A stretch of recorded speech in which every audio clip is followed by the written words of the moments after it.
off like 40%. That sounds high. 30, 25, 30%. Yeah. I think a lot of them think she is not going to win, though, because they actually have brains. Some of them are not just I'm just going to vote for this because she's black woman. Oh my God, I have to do it. Like, a lot of people in Texas aren't actually like that. And that's what I think a lot of them think she's too brash. Correct. And they know what that Jesus talk in Texas. But that Jesus talk, I think, is going to appeal to a lot of older black voters. I wouldn't be surprised, man, if he wins a good portion of it. Oh my gosh! You know what my mom said? She actually mentioned that Crockett never talks about the Lord. Yeah. She's an atheist. She is? I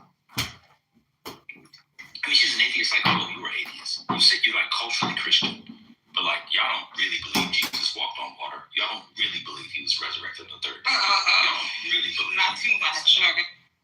I definitely don't. You're shaking the table with that one.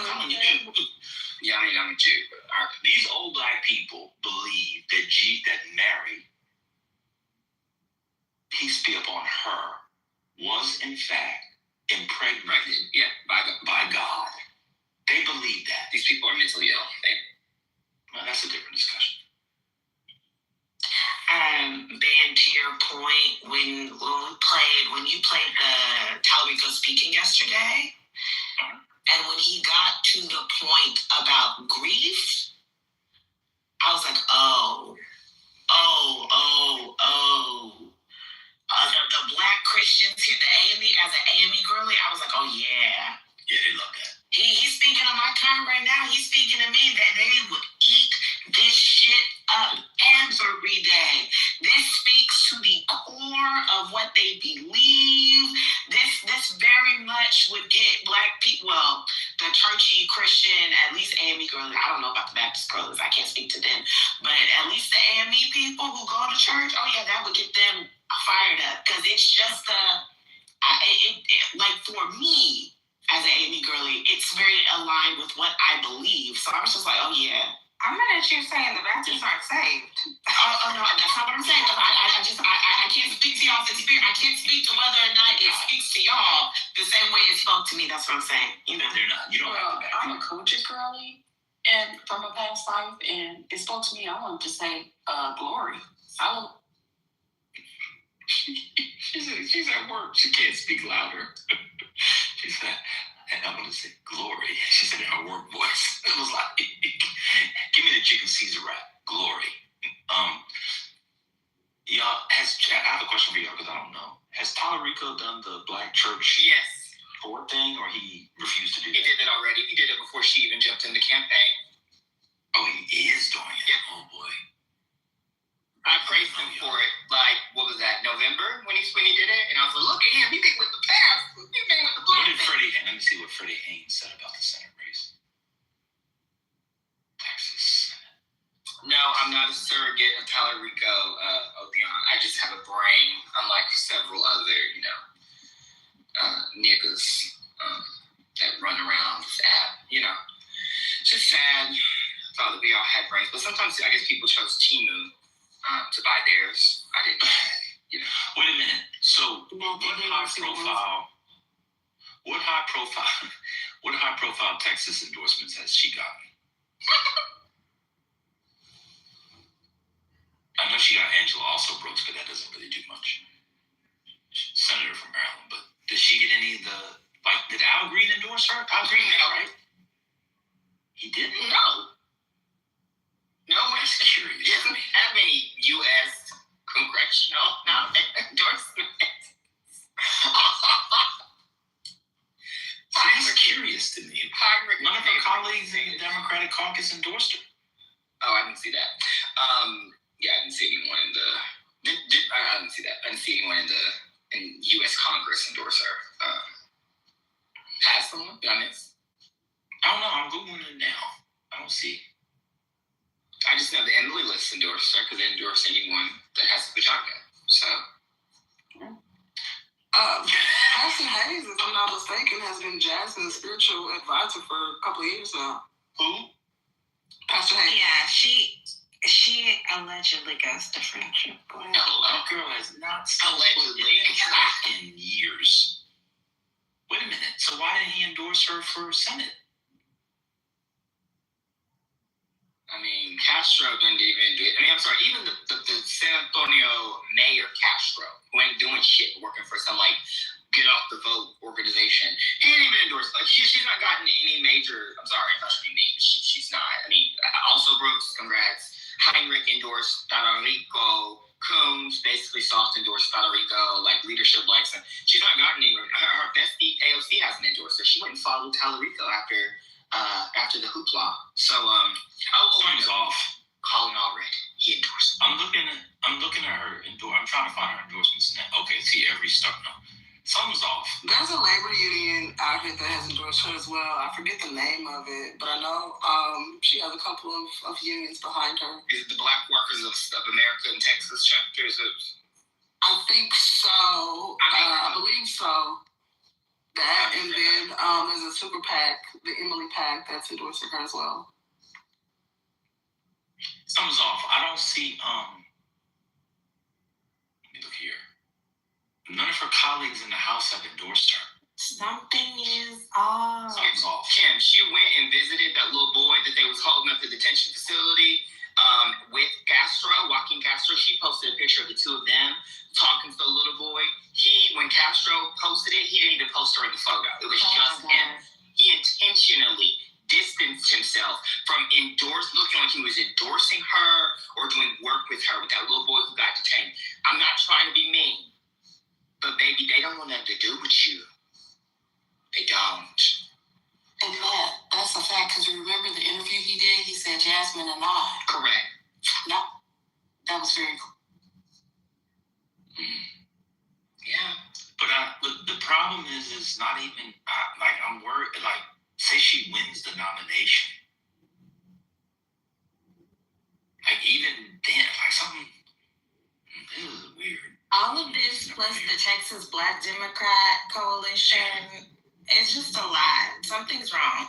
Yeah, I told y'all yesterday, y'all got to get it together. Y'all need to start having conventions and don't just have, the Honorable Judge Al Green do his thing. Y'all got to start putting some, y'all got to get it. Y'all out of order.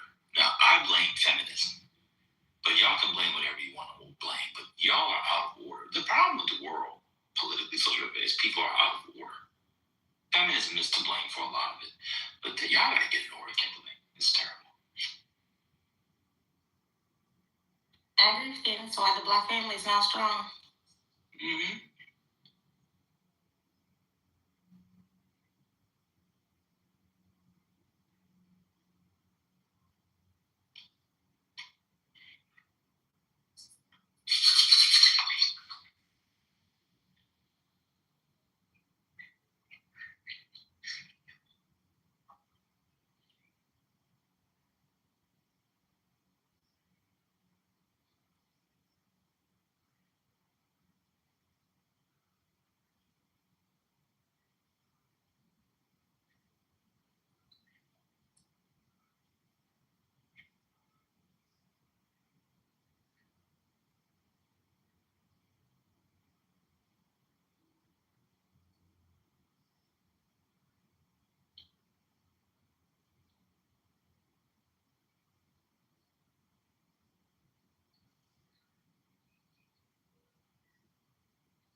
Has Freddie Haynes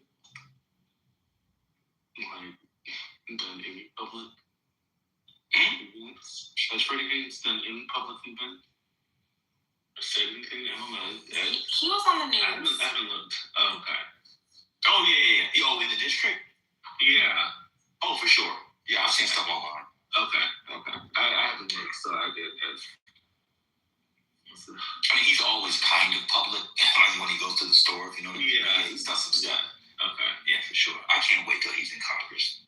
I wish he had been in there years ago, but yeah, he was saving souls, so whatever. and tearing down black cultural institutions. But I'm still hurt about that. But yeah, I look forward to him. What? No, I said especially after Reverend Jackson died. No, It kind of made kind of more sad that he didn't stay at Rainbow Push. Actually, it's I mean, I can imagine it was a mess. I know they're doing a lot of. I was wondering if they were going to do a lot of events, but my fake wife, who is really a man, sent me a list of the different events that they're going to have in honor of Jackson, and it looks like a lot of them are going to be at Rainbow Push. So, y'all go over here. Yeah. I wish I could go. Did you see the public? It was like the press conference from the children. Was it yesterday? I did. No. Yeah. I think almost all of them were there except Jackie. It did. There were many moments that were very powerful, I thought. I bet. Yeah, they were good. Yeah, it's really good. It was really something. And I thought the questions were good too. I don't know where they found these reporters from. I thought the whole event was really something. It was really, really moving. Yeah, it was great. It was really great. It's worth yeah, they start on the 25th. So they'll have a public visitation on Wednesday at Rainbow Push, and then Wait, with the body? I'm assuming. Oh wow! Yeah. It doesn't say what time, so I'm gonna have to look at the time. But then on Thursday there's another, so they're gonna do two events. No, I'm sorry. Wednesday, Thursday, Friday they're gonna do public visitations. From 10 a.m. to 9 p.m. At least it says on Thursday, and then Friday 10 a.m. to 6 p.m. And then they're gonna have a celebration of hope. I'm not sure what day. I guess it's Friday. Yeah, Friday, and then a homegoing service. But it says from 10 a.m. to 9 p.m. I don't know what that's gonna look like, and that's on Saturday. Okay, I've used a couple different models. The models are saying that based on Tuesday and Wednesday, the Blacks are running it up in Dallas. So it's the inner city and the southern, sorry, they use the word inner city, sorry. And the southern sector, everybody knows that that's where the Negroes live. What are the numbers? What do the raw numbers look like? Oh, okay. So we have, they break it down by precinct, but just for example, Disciple Central, which is in DeSoto, 807 Democrat, 33 are for Wednesday. And then in the wider areas, we'll say Addison, it's 98 Democrat, 60 Republican.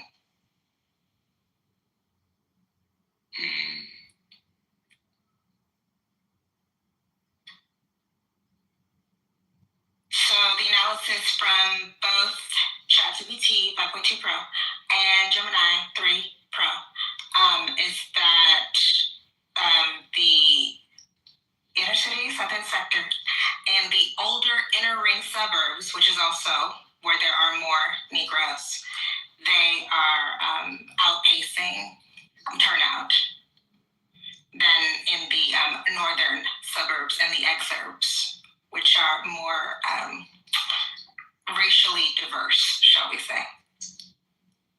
More affluent. The good news about this is this augurs well either way. Augurs, you wouldn't say that.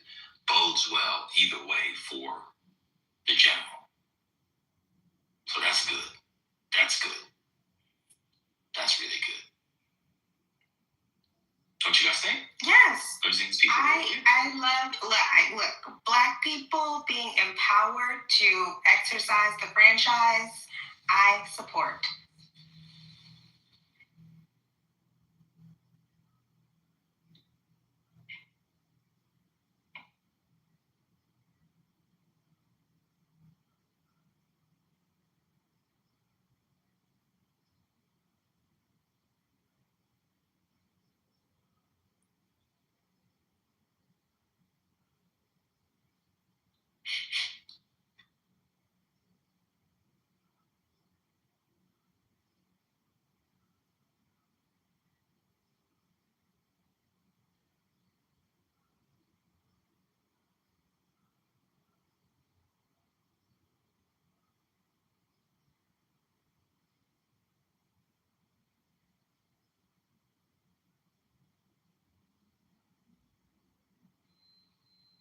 Did y'all ever watch? I did, but did y'all watch the interview that Tallarico did where he was, I guess, where it was banned by the FCC or something? Did y'all watch that, or is that out? Yeah, we streamed it on here yesterday. Oh, okay. Was it good? I mean, did he do well? It was fun. Yeah, it was fun. Oh, you know what?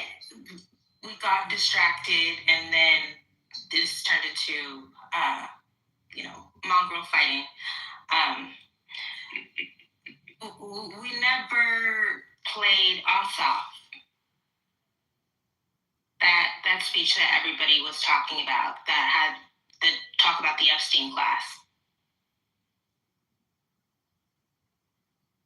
That's right. It was 30 minutes. Are you going to portray? Oh, I was. Yeah. Then I got distracted. Wait, let me find some clip.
Oh, this isn't from that speech, but I feel like this was kind of good. This was posted 2 days ago. John Ossoff made a speech at Big Bethel AME Church. Let's hear it. Says, whoever digs a pit.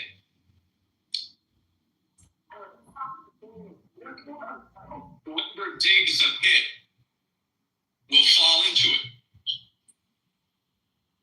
And scripture is full of kings brought low by their own arrogance. Ahab surrounded himself with paid to affirm the king's delusions, and those delusions led him to his defeat. And among today's false prophets are the election deniers, who indulge this president's obsession with overturning the 2020 election. Hear me when I say this. They tell a lie so absurd and therefore so debasing to tell that the act of telling it proves the teller's total and humiliating submission. Says, whoever dig. I'm sorry. I'm all soft-pilled. I am all soft-pilled. I will affirm what you can all clearly see. You can see it, right? Our nation is afflicted and in crisis. Americans losing insurance in the middle of chemo, hospitals closing down services to tax cuts for the very wealthiest people, masked federal agents profiling, brutalizing, and killing American citizens. And maybe amidst all the cruelty and the chaos, you start to feel a little doubt, and you start to wonder whether our republic can survive it.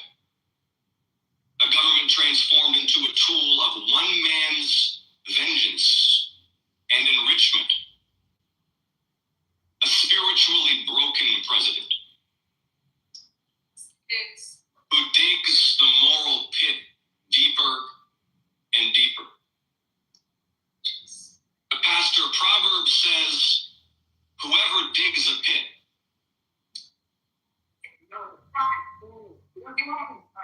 whoever digs a pit will fall into it. And scripture is full of kings brought low by their own arrogance. Ahab surrounded himself with 400 yes men, false prophets paid to affirm the king's delusions.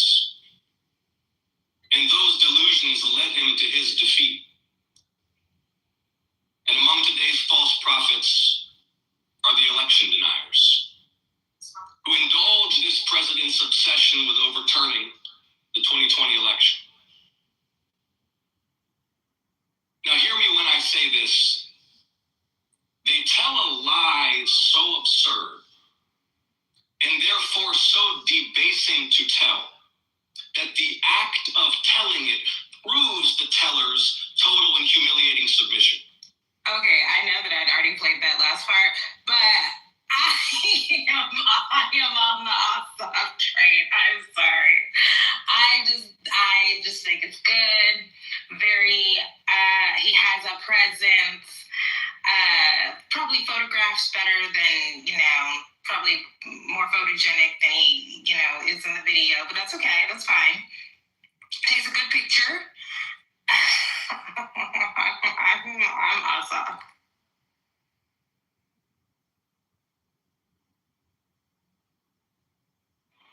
He's everything Shapiro wishes to be.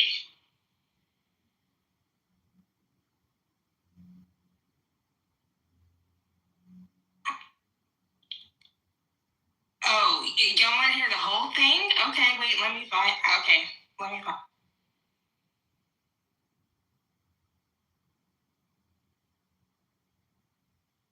So I started off looking for clips from his big Atlanta rally speech, and then I stumbled upon, I guess we'll call it a sermonette or whatever, that he gave at Big Bethel AME just a couple days ago. And the new clips are good, but I see if they have the full video of his whole speech.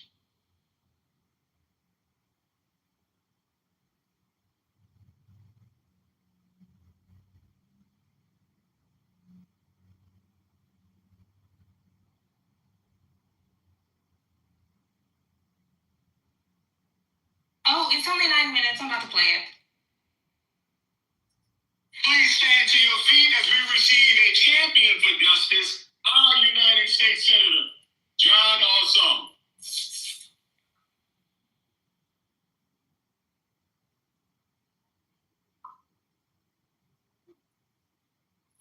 Good morning.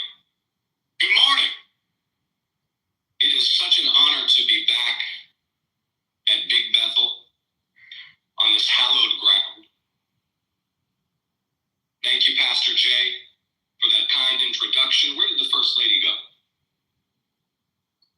Thank you, First Lady Michelle. And good morning, Big Bethel. It's an honor to be back. I am grateful this morning for life. Breakfast that we shared this morning. I'm grateful for the roof over our heads. And I'm grateful to be here with all of you and for the honor of representing you as your United States Senator. First, please, would every veteran, every military service member, every military spouse and dependent please rise to be honored by all of us in gratitude for your service. Thank you.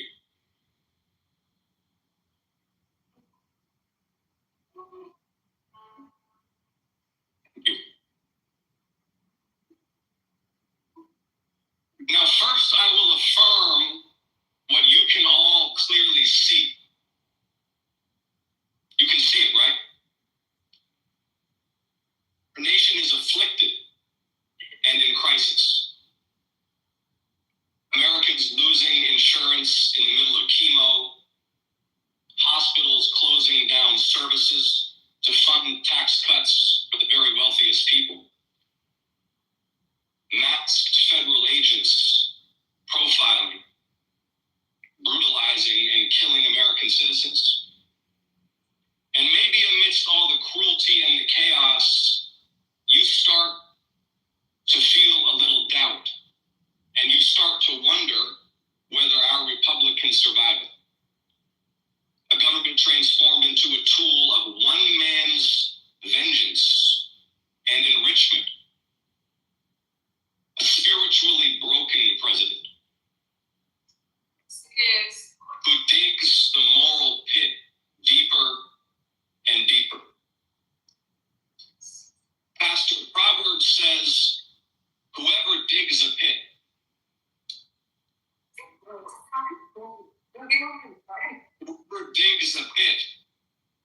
will fall into it.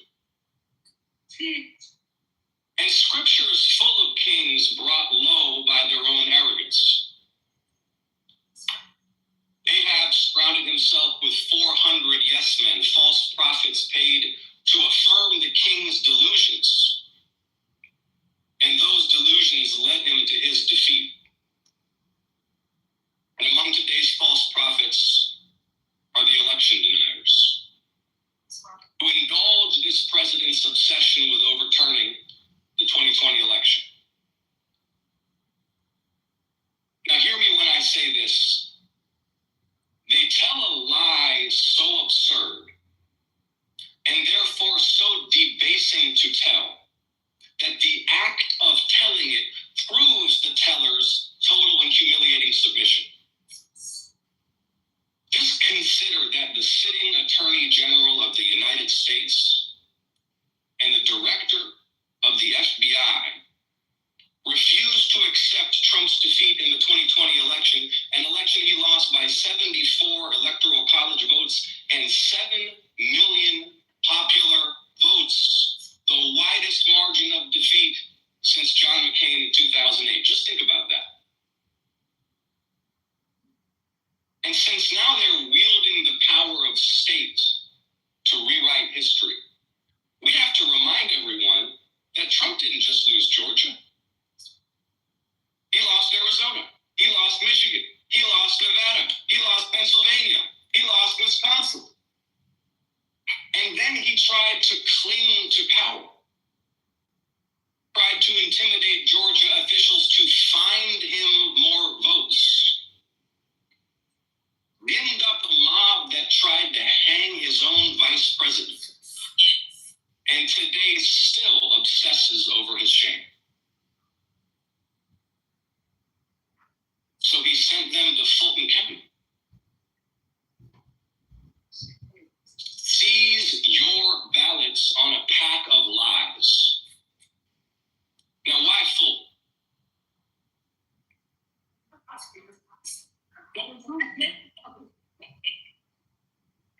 Well, in part for the same reason this president posts videos that depict Barack and Michelle Obama as apes. See, the power of black voters and the fact that the power of black voters ejected him from office may outrage him more than the defeat itself. That's right. That's right.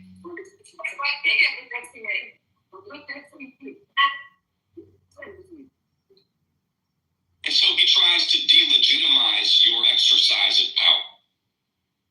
And now with elections approaching, he tries to suppress it. How foolish of them to come to the cradle of the civil rights movement and the doorstep of John Lewis's congressional district to spread those lies and seize your ballots. How foolish. Foolish. Sorry. I'm an idiot. I'm sorry. Okay. Let's keep going. To launch an attack on voting rights here at the political and spiritual center of the black history they seek to erase. You see, like Ahab, he's surrounded by yes men. Because if this president had wiser counsel, Pastor, they'd warn him against attacking here in Atlanta, Georgia. Because the power of the presidency is nothing compared to the power of the people. Nothing. And our answer will be massive and overwhelming. 61 years ago in Selma, when John Lewis and Hosea Williams and Amelia Boynton marched into billy clubs and bullwhips, they didn't know that their movement would succeed. 6 years ago, when Georgians took those hard-won rights and set out to elect the Jewish son of an immigrant and a black pastor who holds Dr. King's pulpit at Ebenezer Baptist Church, we didn't know that our movement would succeed. But in 2026, if this man in the White House thinks that after all that, he's going to come down here and silence the people of the great state of Georgia, he will be dealt his most resounding defeat yet. But Big Bethel, it will take a movement. Big Bethel, are you ready to move? Are you ready to move? Thank you all so much for having me. Thank you, Pastor, for the invitation. Thank you.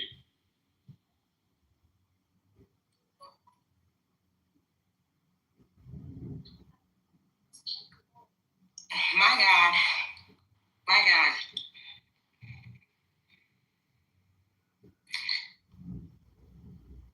I think In Vogue, alongside Salt and Pepper, once said, what a man, what a man, what a man. What a mighty man. Oh my God.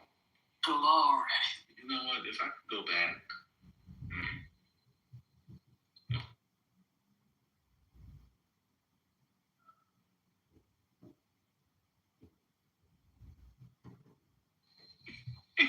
I want to say get some water. It was good. I mean,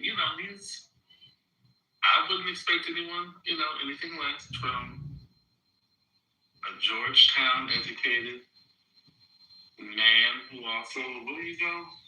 Wait, I'm sorry? A little bit economics. Yeah, I would expect him. I expect him to deliver and to be well prepared to engage in audiences. Yes.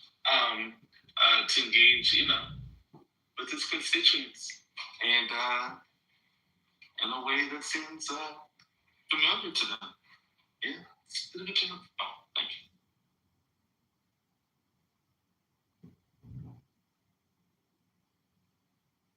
So shout out to Georgetown.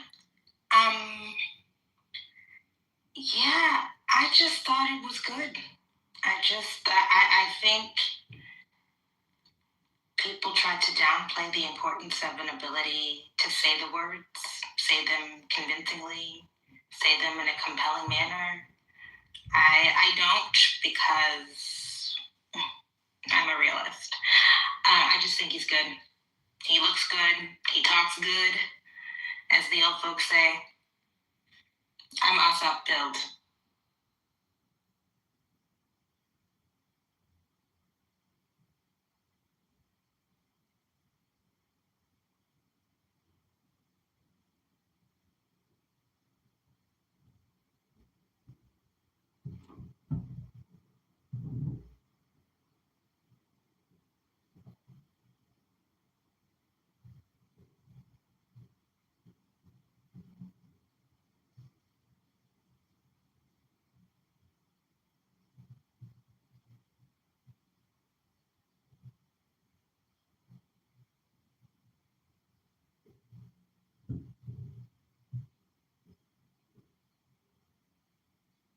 Okay, in this lull, I will play another clip from Ossoff posted 5 days ago. This is taken from the long Atlanta speech. See, Donald Trump, J.D. Vance, Stephen Miller, they offer a small, closed, menacing vision of America defined by fear and scarcity and exclusion. They imitate the blood and soil rhetoric of history's worst regimes. Immigrants, Donald Trump says, are poisoning the blood of our country. Those are the kinds of words used by the most dangerous men in history. I listened to a speech a few months back by a senator from Missouri who's aligned with the president, and I think what I heard him say was that the only real Americans are those descended from the original European settlers. Now maybe he forgot the Mayflower itself was full of religious exiles fleeing persecution. But our heritage isn't limited to that of the Pilgrims and those who settled the West. America's heritage includes the descendants of slaves who won liberation from slavery and Jim Crow. It includes the Creek Indians who lived in Middle Georgia for 11 centuries straight. It includes immigrants from every region and continent who arrived here fleeing persecution or seeking opportunity. Americans are not a race. We're a people. United not by ethnicity, but by shared convictions, and that is what makes us exceptional and a beacon to the world. How amazing is it that the most powerful nation on earth proclaims as its core values that all are created equal, with inalienable rights to life, liberty, and the pursuit of happiness, no matter how humble our beginnings, no matter our ancestry, no matter when we arrived on these shores. George Washington wrote in 1783, America is open to receive not only the opulent and respectable stranger, but the oppressed and persecuted of all nations and religions. 1783.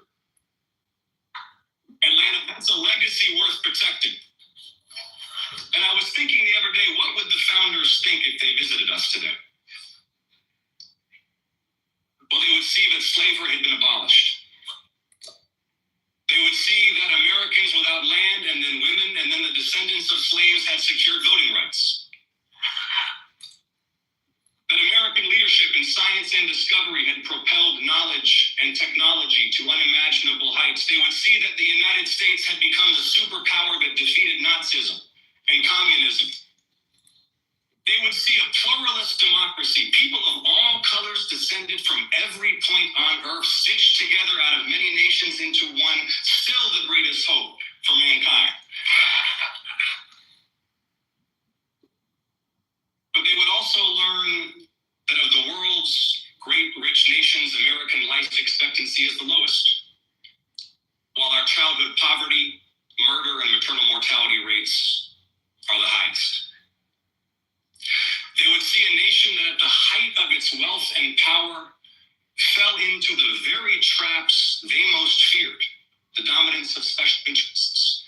bitter division between warring political parties, and a faithless president exploiting that rot to pursue the absolute power they overthrew. But they gave us the tools to fix this. They put the power in our hands. It's up to us, Atlanta. It's up to us. This is a turning point for the United States. History is calling the question, what kind of a people are we? I believe the measure of our success is not how many of the poorest and most vulnerable families we hunt down and shackle and imprison and deport. The measure of our success is whether each generation achieves greater health and prosperity than the last, and whether we live up to the promise of equal justice for all. I believe we can lift American children out of poverty. We can keep our communities safe from violence. We can make sure every mom and every baby in America gets the best care in the world. I believe we can reform our corrupt politics. We can unite the... I have to say, this person does not sound like Barack Obama. No, It does not. I don't know what these people think. Yeah, it doesn't sound like Obama. He sounds like a white man who lives in the South. That's exactly what he sounds like. One who graduated college. That's exactly what he sounds like. American people to solve big problems and achieve great things again. I believe we will escape this moral tailspin and recommit ourselves to the values that have powered 250 years of progress. But none of this is possible without victory this November. Oh, wow. Please stand as we receive it. Kim, who says he sounds like Barack Obama? Champion for justice. United States Senator. I had to open it again because I knew when to send it to my mom. Sorry. That's why I was playing again. Somebody in the chat said that. No, he doesn't.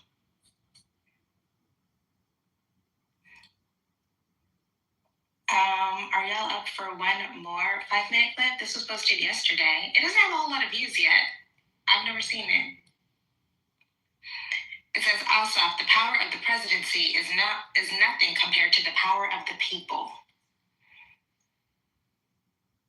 Okay, I'm going to take that as a yes. And maybe amidst all the cruelty and the chaos, you wonder if our republic can survive it. A government transformed into a tool of one man's vengeance and enrichment. A spiritually broken president.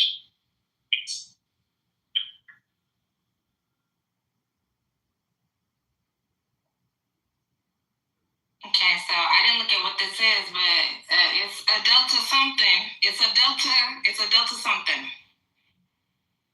Who digs the moral pit deeper and deeper. Pastor, Proverbs says, whoever digs a pit,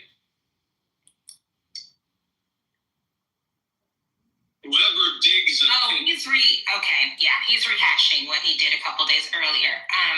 I surmise that it's a delta something because they're wearing Delta Sigma Theta paraphernalia. But anyways, I am Asaf pilled. I'm on the Asaf train. I hope he doesn't bug it up. I hope he can keep his powder dry for the next 18 months. So shout out to him. He's got to win his re-election first. Oh, he's gonna win? Well, I'm just saying, you got to wet some powder, boss. Okay, yeah. Oh, yeah.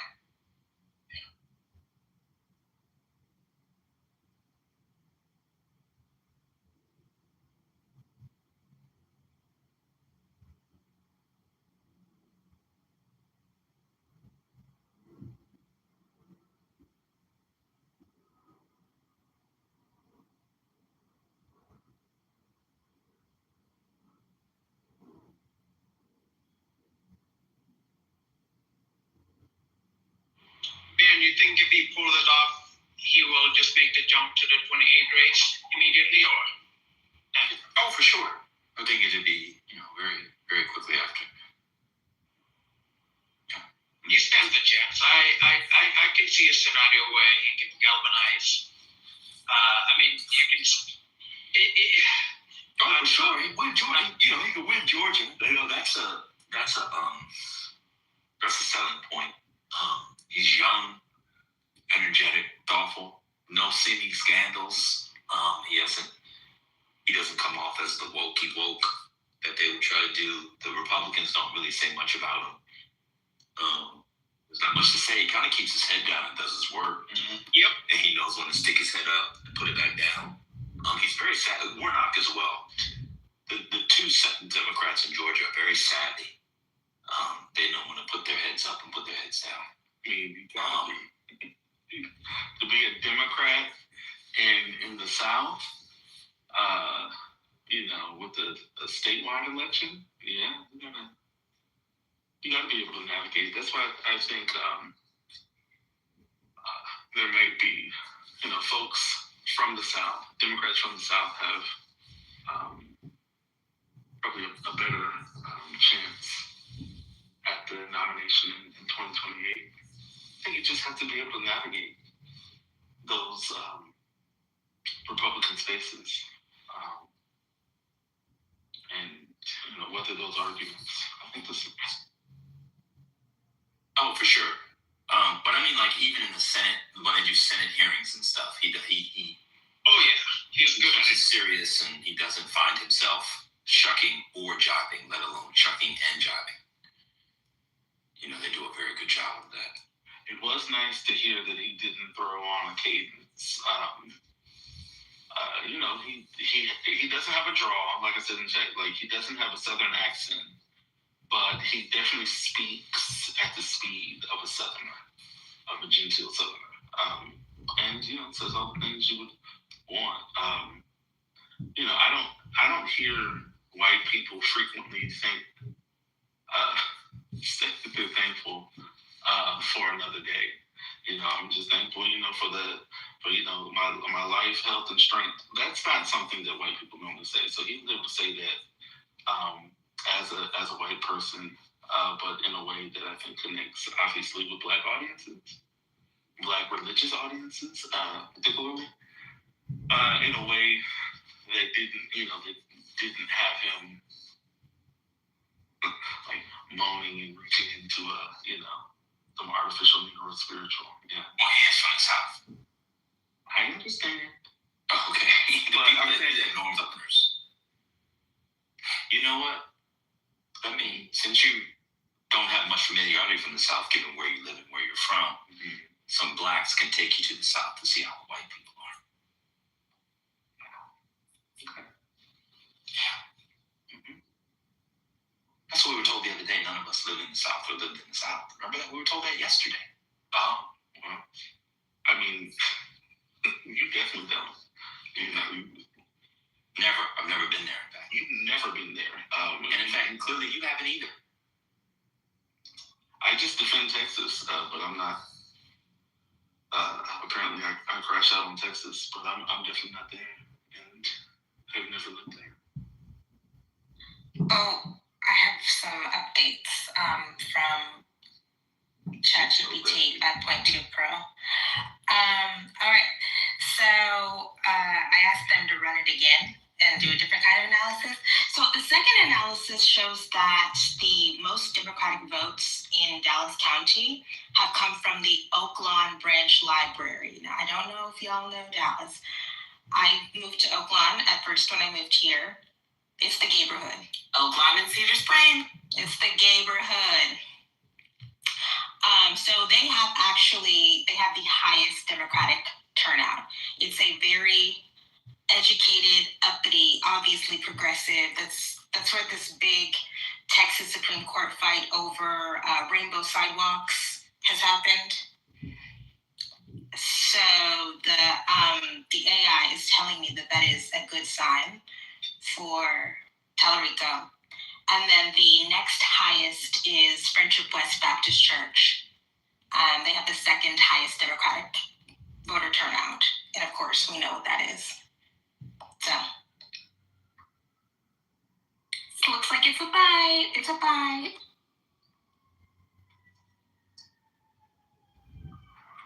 Prince endorse Jasmine Crockett? Was that like an official thing? He hasn't. I just looked on his socials. He hasn't. Let me look one more time. But I don't think.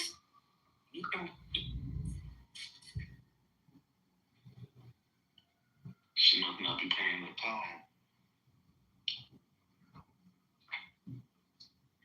But the only thing about it is, I mean, he literally introduced her at her senatorial campaign kickoff, you know? Maybe, I think it's kind of implied. Oh, okay, so he's done something. Yeah. With her. Okay.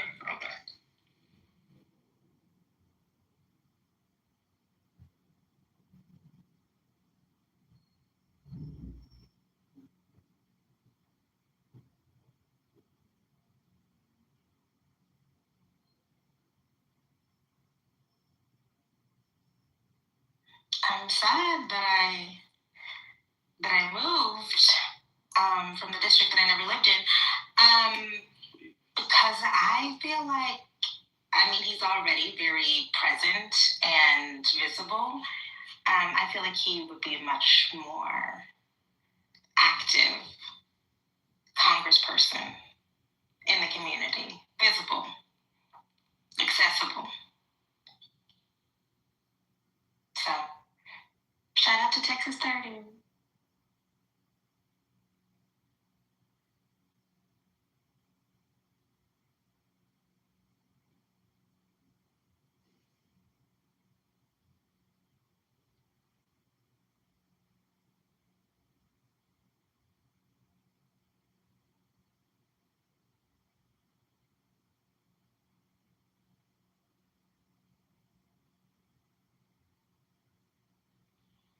Well, you never lived there, and I don't have children and have a list. So, it evens out on that.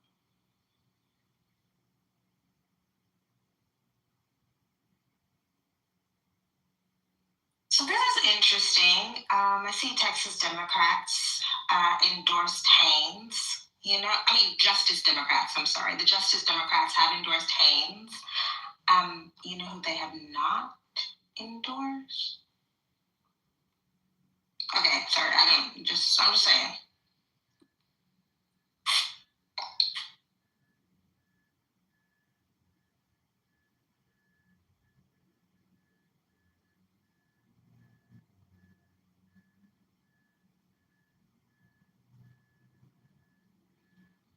What's everybody doing?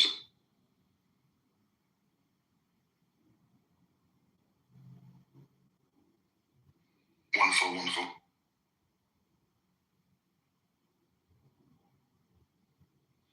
Doing well. Good afternoon. Rude ass people. Oh, I'm sorry. What is your name? I didn't know that was. I'm like, who is this person with the weird name? Hey, what's up? No, it's Bois.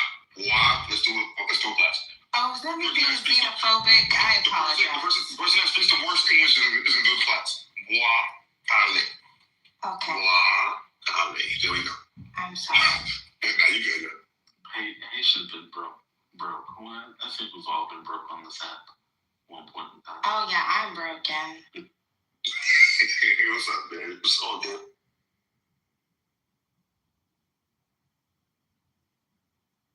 Hey, Action, I'm sorry, I was away from my phone. No, you're good. I know everybody doing their thing. I'm saying so. Wait a minute, y'all. Are the Chicago Bears about to end up in Indiana? Are y'all following this? Oh, yeah, you didn't know that? Did you? Yeah. This has been going on. There was the last thing I looked, because I can't actively look at it. It's just too much. No, they just announced that the Hammond site is the new main site. They've officially announced it. Oh yeah. I mean that has been where the reporting has been for a while. Well, not Hammond. It was Gary and Hammond. I'm sorry, you guys. Vernon Hayes posted this yesterday, the Texas Coalition of Black Democrats. I'm honored and grateful to have the endorsement of the Texas Coalition of Black Democrats Dallas chapter. They have a whole list of people. Yes. And what's going on? Something's off. Something's off. Yes, man. Yes. There's a whole list. It's like 30 people or like 25 people on there.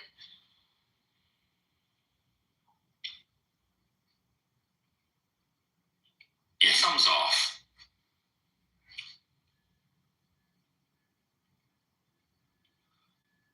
I mean, we're gonna have to. I don't know.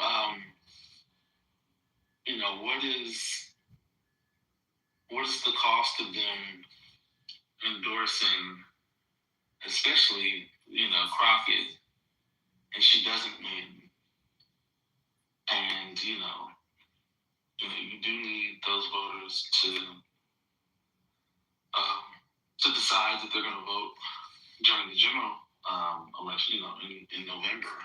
And so I don't know if there's got to be some cost benefit analysis. I mean, either they just don't want to vote, you know, like they actually don't want to endorse her, and so they're not going to publicly endorse Tallarico, or there has to be some calculation that sort of supporting her and her not getting it will do something to the vote in November, or the turnout. But I don't. It is. So this is for the Dallas chapter. They would lose nothing by endorsing her. That's my only thing. Like, what do you have to lose? I'm gonna start going to Texas Coalition of Black Democrats meeting. I'm about to do some investigative reporting. Yeah, I'm gonna be like that man in Minnesota with the Somalians. I'll be in there. Well, are there other? I apologize. I have not been keeping up with y'all. So if I'm joining the conversation, we can just move on. But are there other Black political not sure orgs that have, like, is this just a like a lack of a better word, a term, a blackout, and no one is endorsing at that level in terms of Black political, you know, orgs, or is it sort of hit and miss? Some are and some aren't. I'm gonna. That would be interesting. Yeah, I'm getting my Twitter fingers on it right now. Oh, thank you. Because that would be interesting. That would be an interesting story to uncover if there was, you know, the decision to not endorse.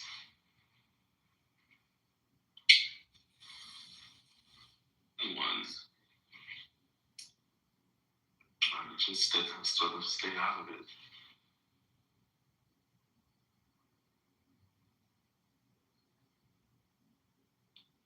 Or I'm wondering, you know, because I'm also like, does an over-representation of Black support for Jasmine Crockett reduce the white or Latino desirability for voting for her? In Texas, it could. She could be seen as the Black candidate. But if this is Dallas, she has to do really, really well among the Blacks in Dallas. If I had to guess, I wonder if there's sort of like generational fight. I'm gonna start going to these meetings. I'm on the website right now. I'm gonna implant myself into this organization because I'm genuinely, also I wanted to get more involved anyway, but I'm super curious because certainly they understand that it looks weird when you have endorsed candidates up and down the ballot and you don't endorse at the very top.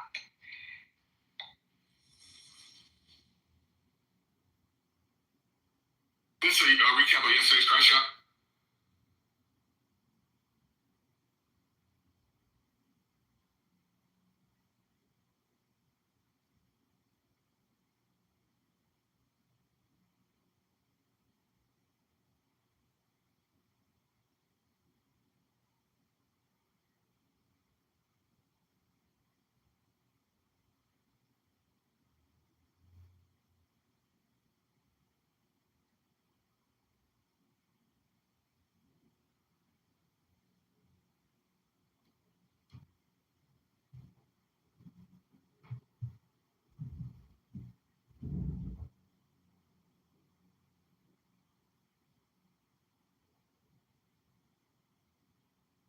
Wait, is nobody speaking? I thought my Wi-Fi was like fucking with me. I'm just sitting here in silence on this. Oh my god. What's up, Asia? How you doing, bro? Alright. That was some excessive niggatry yesterday. I swear, bro. And I'm so glad I was not a part of it. I didn't know what happened, bro. You don't know what happened? Did you finish the clips? It was crazy, bro. Did you finish the clips, Kimberly? Why we have to change the conversation? What's up, Gemini? How you doing, Gemini? I'm gonna check one more time, but I think that was all the clips that he's posted. Okay, cool. Yeah, we'll see how it shakes down. Sorry. And that, All right. Oh wait, Osap was on Colbert. Or was this yeah. Is this an online only feature? Is that what they're doing now? I don't know. Okay, I'm about to play this 5 minutes.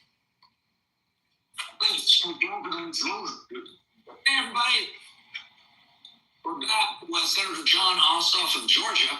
We're going to talk about what the action that Donald Trump and his Justice Department have taken down in Fulton County, Georgia. 3 weeks ago, the FBI raided the county election offices and seized 700 boxes of material from the 2020 election in a part of Georgia that he had contested fiercely. What do we know about why this happened?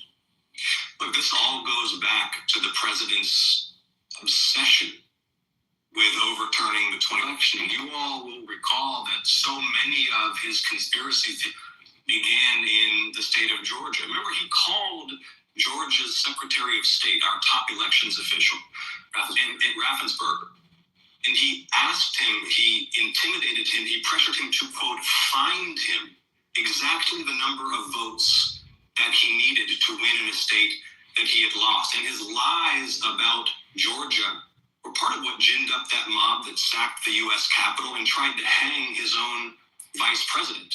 So he has been obsessed with Georgia ever since.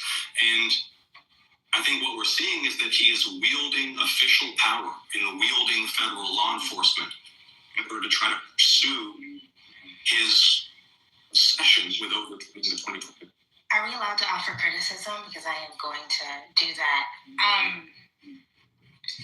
So my immediate criticism, and by the way, critique is good. Critique is how we get better. Okay, critique is how you win. My immediate critique is that you can't bring pulpit energy to an intimate interview. I understand that this is broadcast, but it feels it's too theatrical. Just like bring it back a little bit because you're talking one-on-one to a human, and there's a camera there and there's an audience, but still you want to indicate that you are talking to one person. Anyways. Do we know what was in those boxes? It was ballots for Fulton County voters. And, this has really shaken people in Georgia, where we have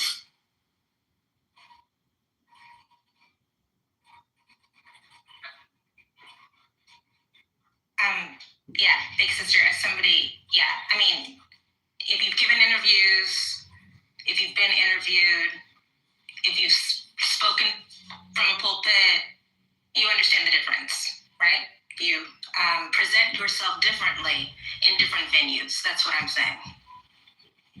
Such a deep history of attacks on voting rights, so much given, so much lost to secure voting rights. To have a federal raid seizing voters' ballots. And just so people who may have forgotten, how many times were the ballots in Georgia recounted? Over and over again, court case after court case. And then you've got Tulsi Gabbard, the nation's, there she is, Tulsi Gabbard, looking like a spy, which I think she is. She is Director of National Intelligence, and they're not supposed to be doing anything within the borders of the United States. She's spying on the FBI for Donald Trump, apparently. Let me say, if you live in a major democracy, Patient, I can't mute you, man, but you sound like you on the plantation, bro. I can't mute you for some reason. Sound like you can corn pop or making corn pone. Go ahead, Kim. Nation's spy chief is showing up at raids on sensitive election sites. Something has gone wrong. Something has gone wrong. Well,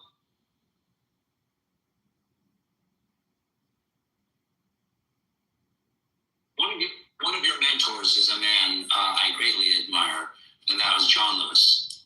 And matter of fact, the last time I talked to John Lewis, he was here. He actually surfed the crowd. It was fun. It was fun. And here you are with John Lewis. I'm curious, how old were you when you met? I was 16 when I met Congressman Lewis, and I had read his memoir, Walking with the Wind. You know, growing up in Georgia, you're steeped in civil rights history. And of course, he was a legend. He was my congressman. I read his autobiography. I wrote him a letter asking if I could meet him. That meeting led to a job. That job led to a lifelong friendship. And I never would have pursued elected office without his encouragement and his support. But I'll tell you what.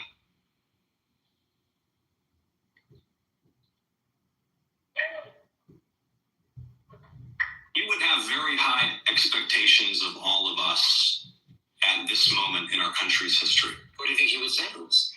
I think that you know, and we all know, that there are some folks who are sort of doom scrolling in the fetal position. Every day there's a new outrage, and it's easy, I know, to fear. Right? You see, Lindsay, you see it, right? Like, man, after I get done with this next chapter of my life, maybe I will do this professionally. These sit-down interviews, you want to create a sense of intimacy, right? Like, we've seen you on the dais. We've seen you in a pulpit, and there's certain kinds of cadences that are appropriate there. But that's not how you talk to people when you're just trying to be, chill, Be cool, man. Don't be all uncool. That maybe we could lose our republic. And I think that what Congressman Lewis would tell us is that it's up to us. We have the power to right the ship. No one's going to do it for us. Theirs was the most successful nonviolent mass mobilization in American history, arguably in world history, the civil rights movement. They dealt with an awful lot. We can deal with this, but I'm telling you, these midterm elections are the whole ball game. There is a lot riding on what happens in November. Senator, thank you so much for being here. Absolutely. Pleasure to talk to you. Yeah, I still love him. I still love him. We just need to dial it back just a little bit. Maybe he's probably nervous. But anyways, I'm Ossoff built. All aboard the Ossoff train.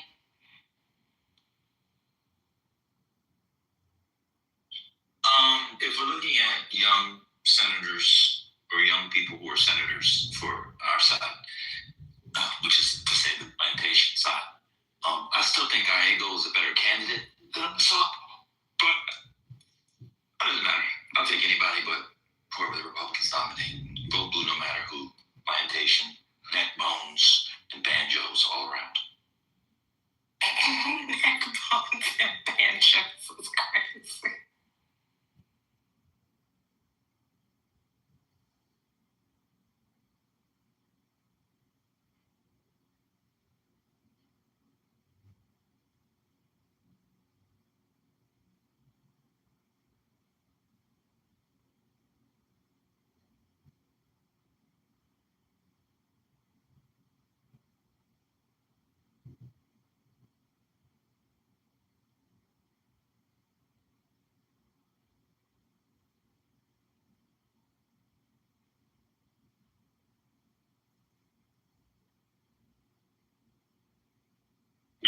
was there this morning.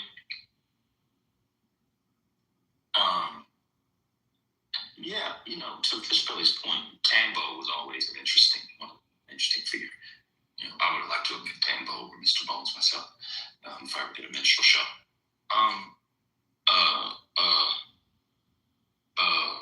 Bashir all but admitted he was running for president this morning.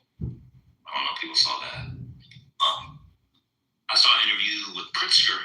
Somebody asked him if he lost weight so he could run for president. Did you guys see that? I mean, he's clearly lost weight so he could run for president. And he's lost a lot of weight. A lot. Like, a lot of weight. Like, he might not be president, but he probably added 10 years to his life. That type of weight loss. He's a dark horse, man. I'm telling you, he's a dark horse as well. Now, you know, there's the religion issue, and we'll see how much that plays, especially given the Israel's never been less popular in the American political imagination, at least in our lifetime. So that could, you know, be a problem for him. But interesting.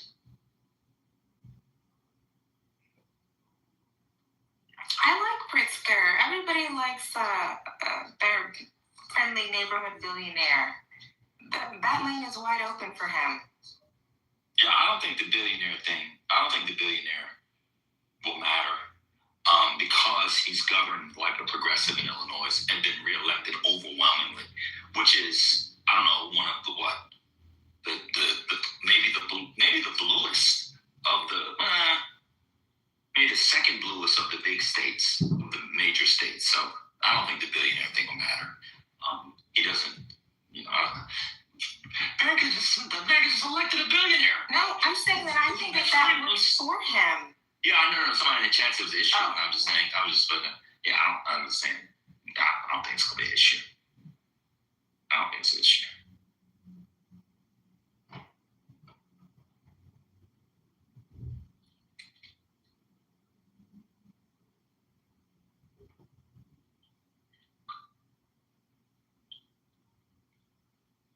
There's a lot of people, man. It's going to be interesting to see. And what could happen, it could be a Donald Trump type thing where there's a lot of viable people and like Trump is 16 and the vote splits, you know, and you need to win a plurality. I think the Democrats are proportional. Yeah, you might get a super delegate scenario. That would be crazy.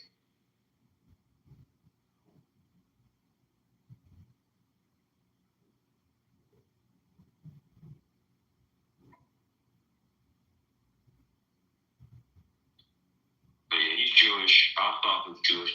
Finally, Ossoff is not technically Jewish. I don't know if people know the story.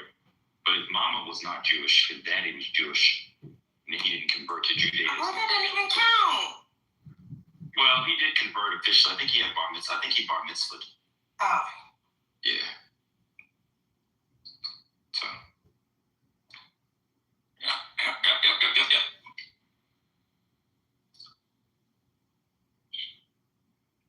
But 28 is so far away.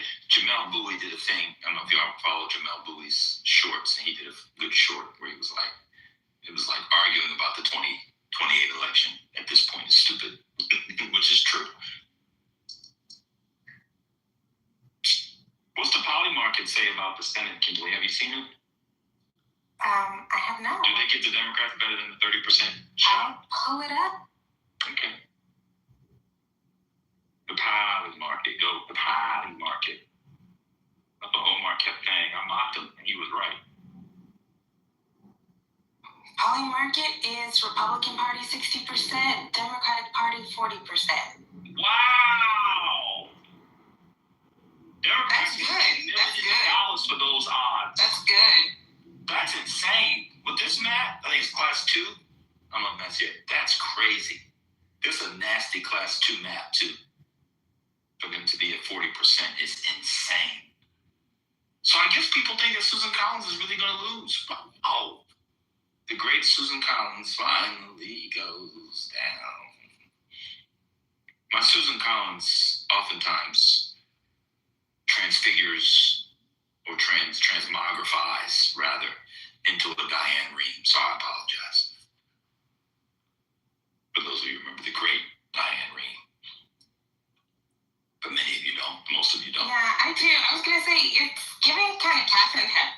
like a little. Oh, well, the greatest actress to ever live in the 20th century, so I'll take that. Oh, God.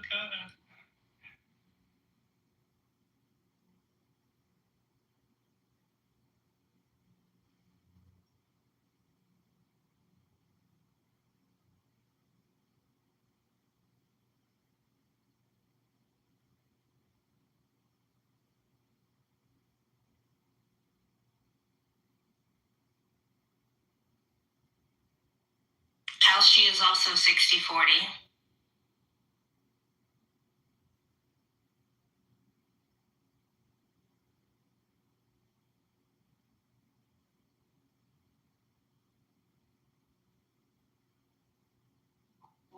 I've been trying to teach you people how to have a more effective speaking, and part of that is to understand the use of language. And to understand it, you need to have better words.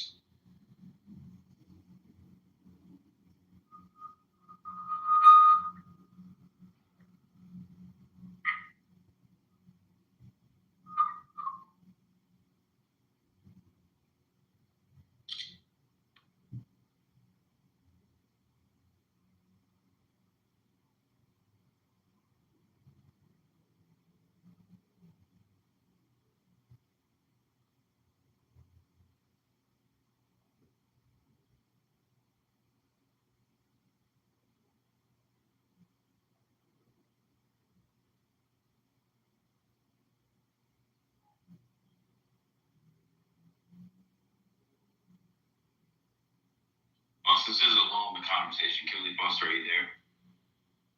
Yes.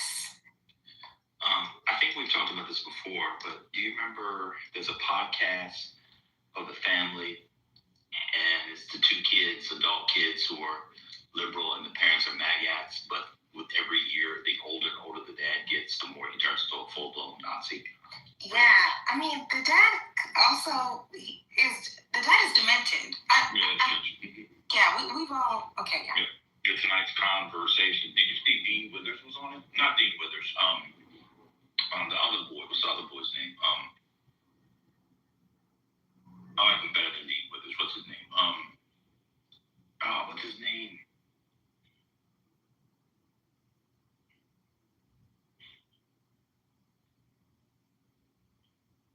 The other boy besides Dean Withers. I'm trying to pull it up. I see here. Is it not Parker? Not Adam Mock. Yeah, Parker get a job. Yeah, the Parker guy. Yeah, he was on it.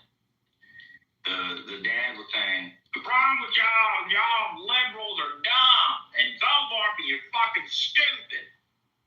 And I know more than you. I'm 70 years old.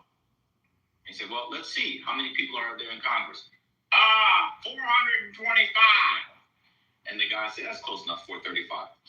He said, how many continents are there? The dad goes, I don't know.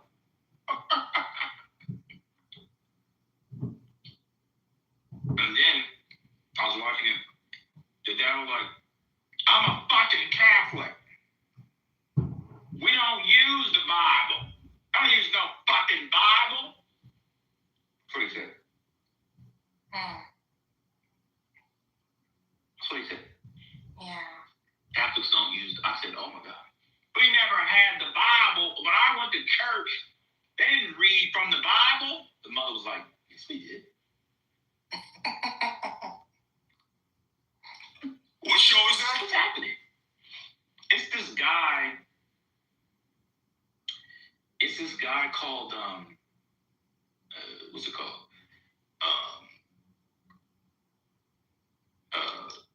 It's called The Necessary Conversation. The Necessary Conversation, and they had Parker on.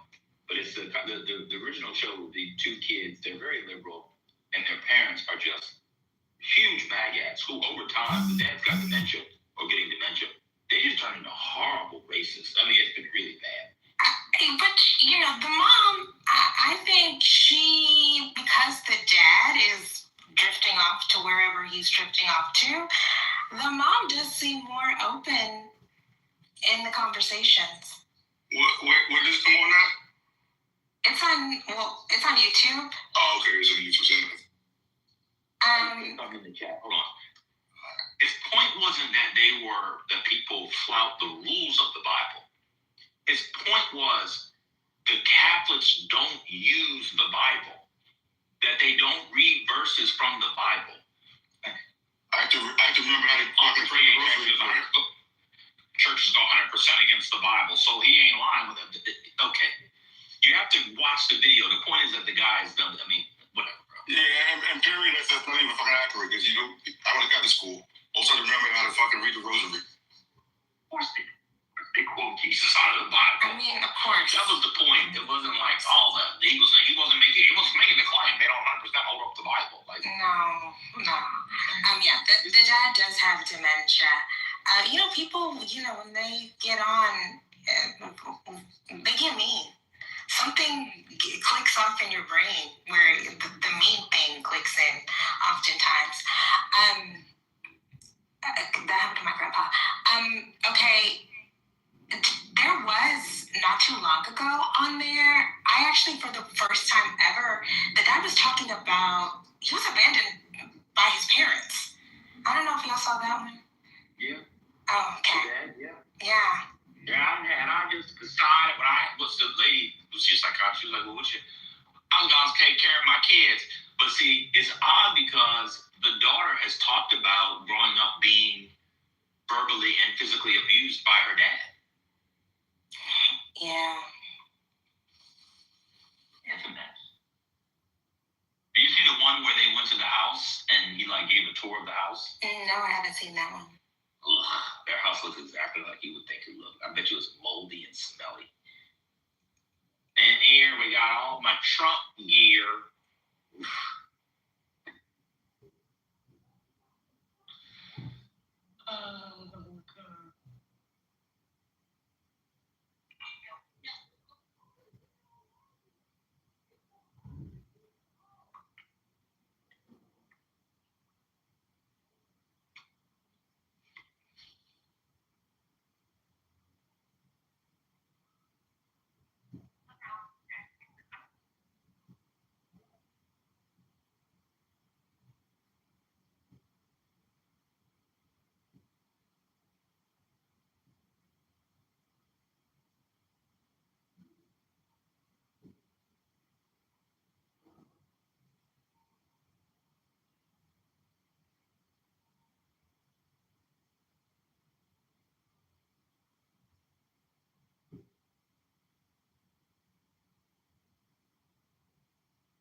Everyone waiting for me?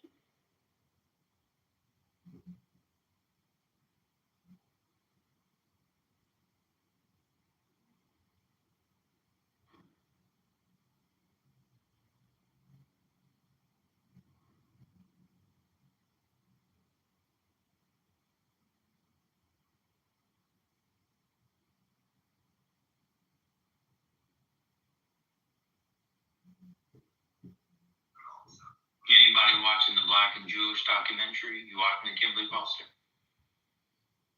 No, I haven't. I haven't seen it.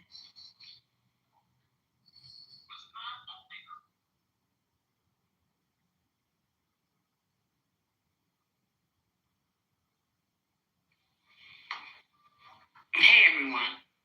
I haven't seen it yet. How many episodes are there? I'm the third one now. Oh, okay. You know what? That's on my list. I still have to watch that Tyra Banks documentary. And there's a new Roberto Clemente documentary on Prime. I'm interested in watching that.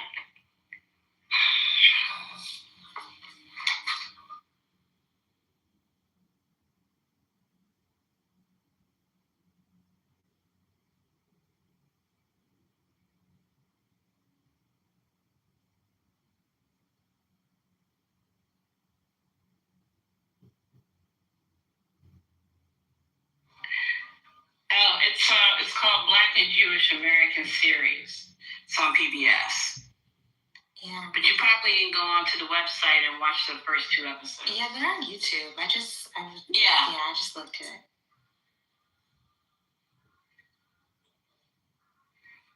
Yeah, what's interesting about it, much to the chagrin of the pro-blackers, is and people like Jared Ball, is that when you get to the critique of Zionism and Israel, the documentary does not shy away from it, and it actually talks about it, as far as PBS documentary go, in a pretty nuanced, to use a clubhouse word, way.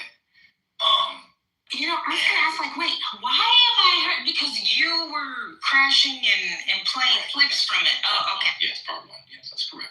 You're correct.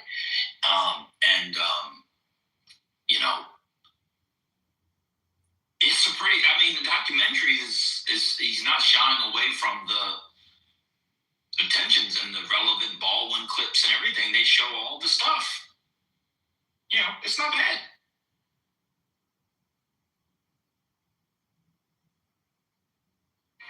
No, I have to watch it.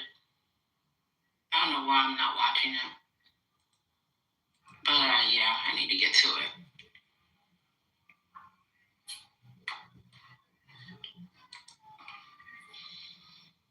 Oh, Ben, I have a question for you. Did you watch the video? Well, I can't think of the first guy's name, but Torre and FD Signifier are talking about the Super Bowl halftime show. Did you see that? Mm-hmm.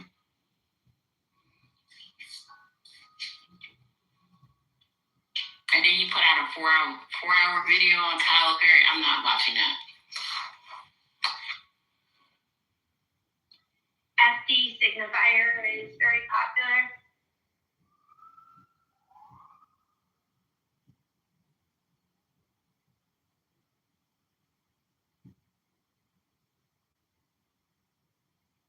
I learned about his YouTube channel from here, and when I went to go look at it, they were talking about Tyler Perry.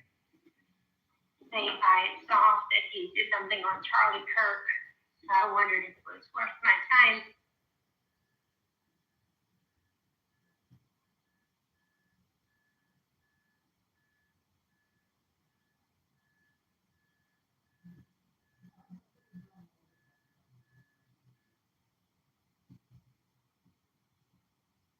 I watched it. 12 Things About Coming to America You Didn't Know video yesterday. And let's just say, for the sake of the next minute or two, if we discuss it, at least for what I'm going to say, let's just take it that it's all true.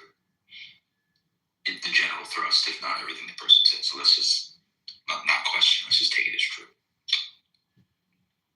Most of them I knew. Stuff about the makeup and the trading places, Chestnut, James Earl Jones. There's someone on James Earl Jones I kind of knew. There was one thing I did not know, and I bet no one in here knew. There was a television spinoff of Coming to America. Oh, I didn't know that. How long did it last? It didn't last long at all.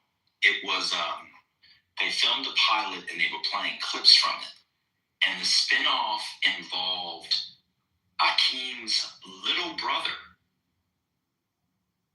who came to the U.S. Let me see the name of the show. Before I tell you who played it. His little brother came to America to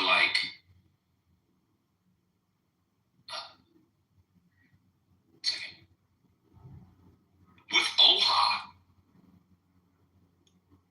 and it was called Coming to America.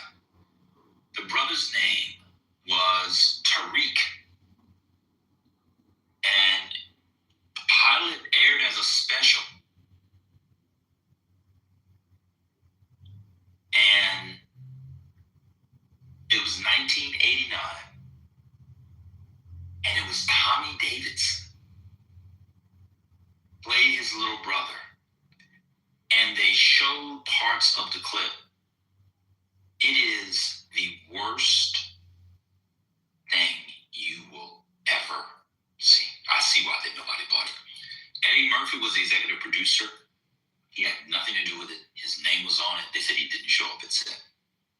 He had nothing on it. It was Tommy Davidson, Prince 3 came to the U.S.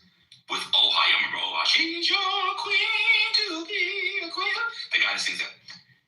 Came to America with him and lived with an American family. It was absolutely horrific.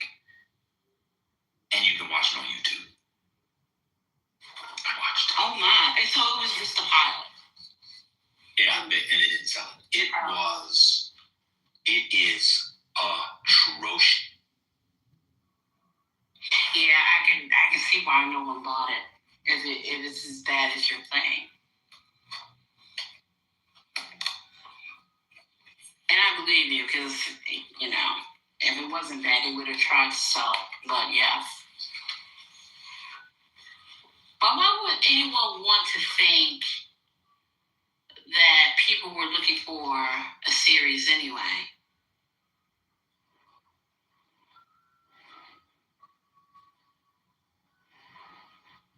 That's the question that comes to my mind.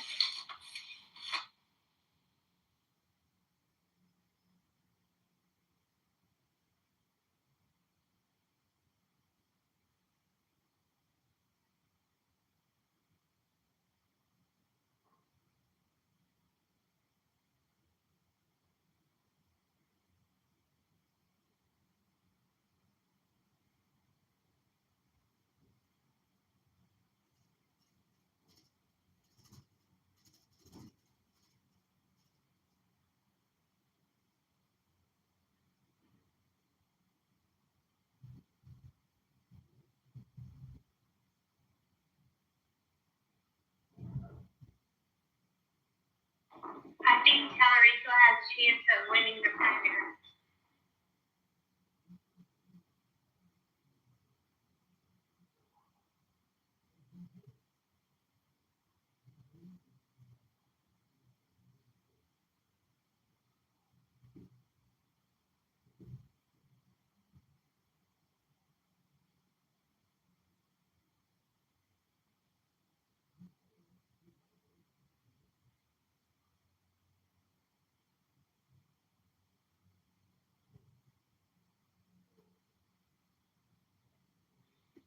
How do you know? Is John in the audience?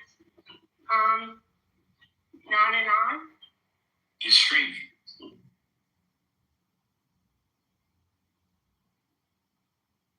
I usually have all of his accounts blocked. I wonder if he has a new one. Oh, and maybe.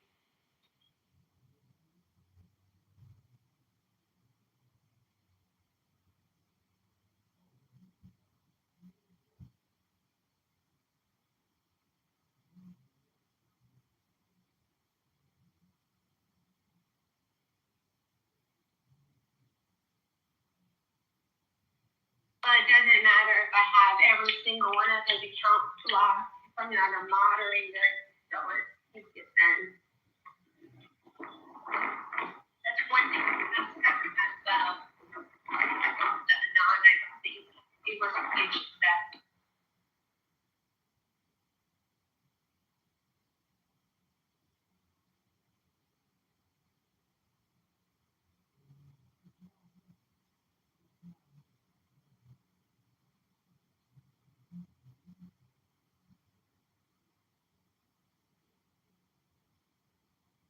But then again, in Clubhouse, you probably shouldn't say anything you want to say on whether they're going to be recorded or not.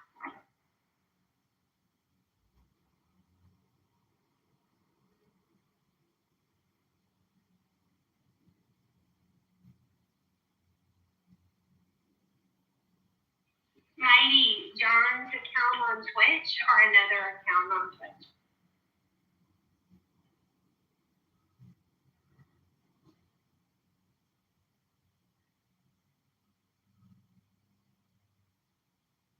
Do you have a link for us, Mikey?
Has the room discussed rumors about Justice Alito retiring? I don't know if you guys have. Oh, Briefly mentioned. Not today, I don't think.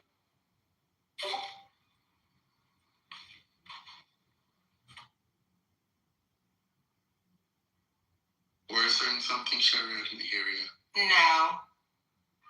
Oh, I'm just saying, no, I haven't been in, but I haven't been in the space, but I did hear about the rumors. yeah, I'm just looking articles. I started getting news pings earlier today about his possible retirement sometime before October. Let's see what the speculation says. So, folks are saying that he's been on the court for 20 years. He has a memoir scheduled for release in October.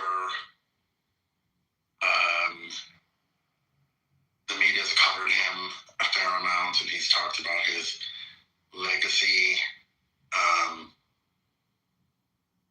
Some folks are saying that he might retire before the book is released so that he can avoid any conflicts between his duties as justice and his duties related to promoting the book. Let's see what else. Well, why would that be the case? The other two justices didn't have a problem when they put out their memoirs. Well, like I said, people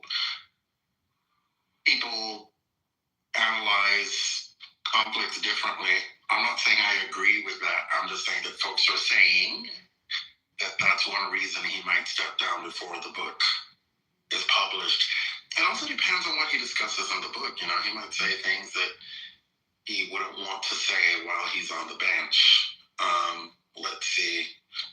Folks are also saying that if he retires before the midterms, that Republicans could try to replace him to preserve the court's current balance, and that it would be strategic for him to do so while the Senate is still under Republican control. Let's see what else. And that makes sense for them.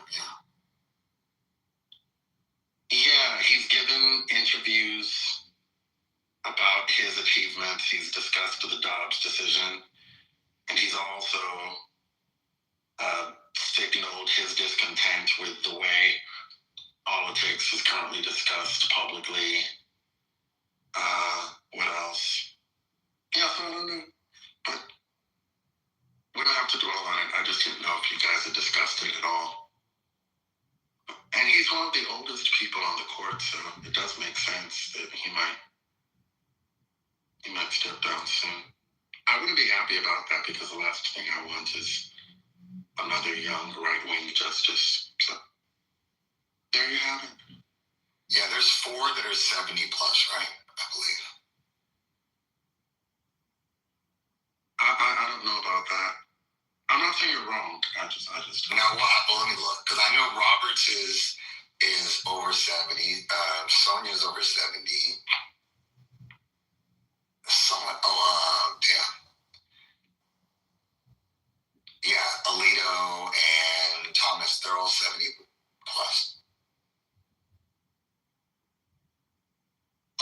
fourth person who's over 70? I didn't know that there were four. Clarence Thomas is 77. Alito. Alito. Sonia Sotomayor is 71. Mm-hmm. And then Chief Justice Roberts is 71. Oh, okay. Well. Then it's 65, 61, 58, 55. And Amy bringing it in at 54.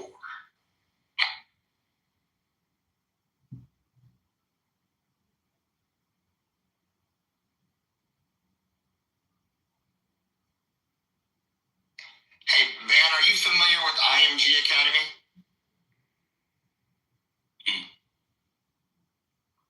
Was that affirmative or no? No. Oh, okay. The story won't mean much to you then. I thought you might be. It's one of those. Well, not one of. It's like the elite school for sports out of Florida. It started as a tennis school, but like they do every single sport now: soccer, football, everything. They just got in trouble because they were taking money from cartels, and they're investigating whether they were knowingly doing it. I guess the cartels were sending their kids there to play sports.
About 30% of the children that went missing during Biden's administration have been found.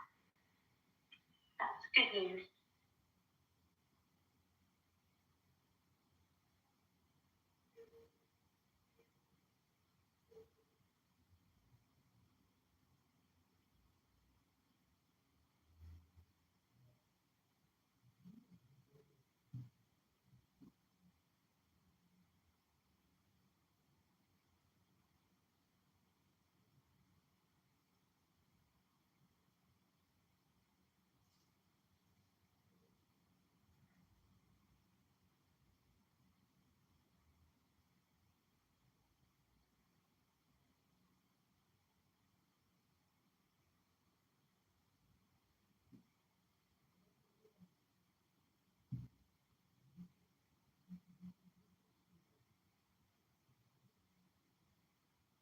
And in the chat is a link to the Telegram too.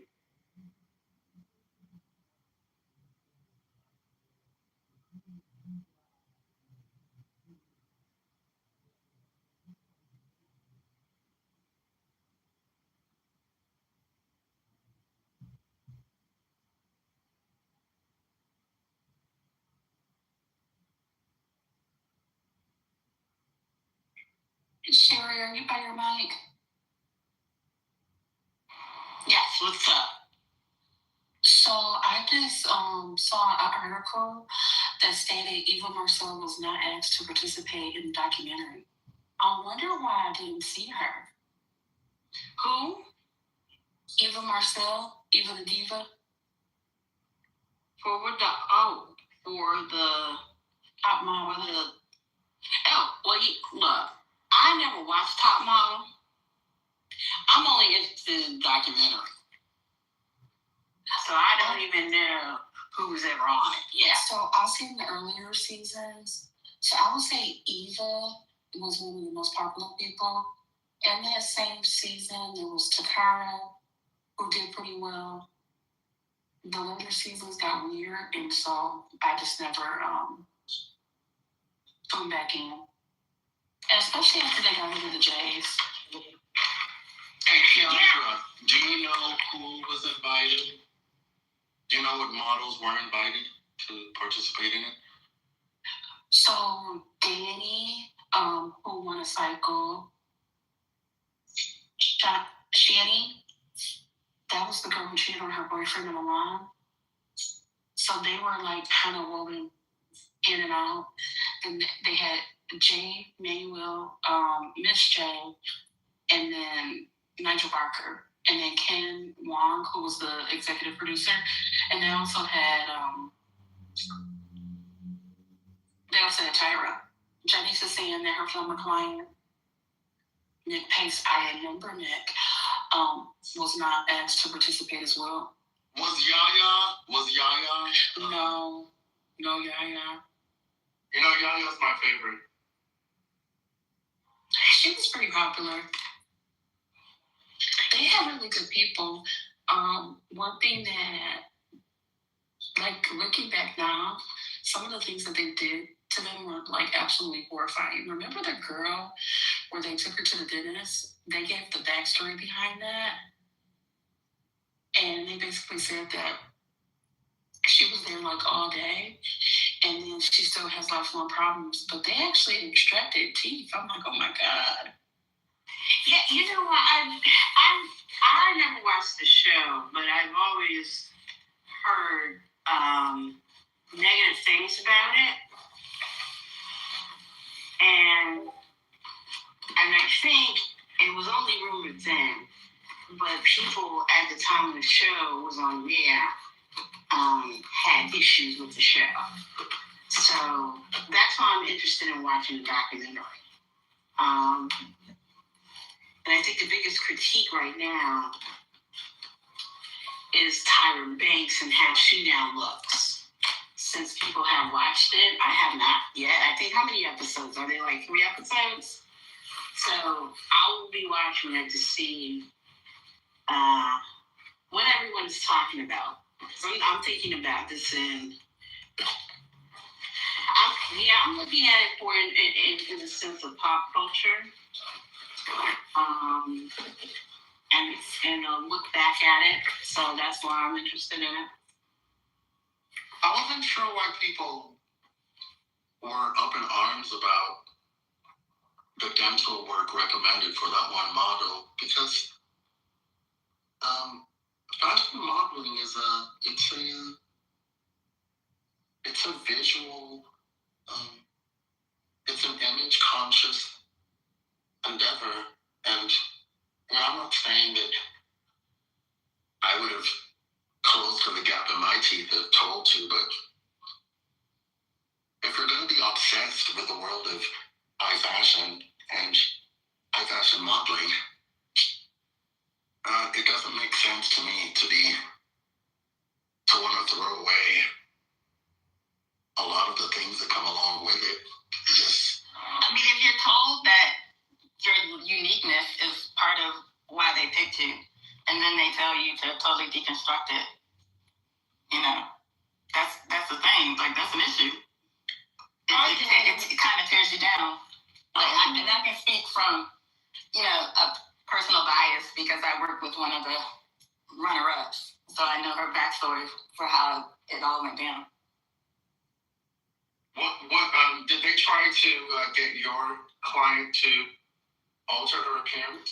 Yeah, she has gorgeous, beautiful, thick hair, and they constantly talked about her hair and how it was a problem, and wanted her to perm it, to dye it. So she even colored it in different ways, and it fell out and went through all these different things. And then they didn't like her. They thought she was too top heavy. So when she made it to the final round, they kind of sabotaged her, and that's how she knew she wasn't going to win. Even though in all of the eliminations, the judges scored her high towards the end. She was like a favorite. Black? Huh? Was her slide black? Yeah. Okay. Yeah. Like the things that they said were unique and made her exotic and were the things that they said set her apart in all of the eliminations. When it was time for her to go against the white girl, who ironically was also named Nicole, she knew by how they set up her station that she wasn't going to win because the things that she was normally given, so that like she had like a stunning walk, like Miss J, like her walk, but in order for her chest not to distract from her walk, she would like take down her boobs. And so in the elimination, she didn't have the tape for her boobs. They didn't give her the hair products that she normally had. And she has like biracial ethnic hair. They didn't give her that. They didn't give her the right makeup for her skin tone. Like they totally sabotaged her. So she knew, she was like, I'm not going to win.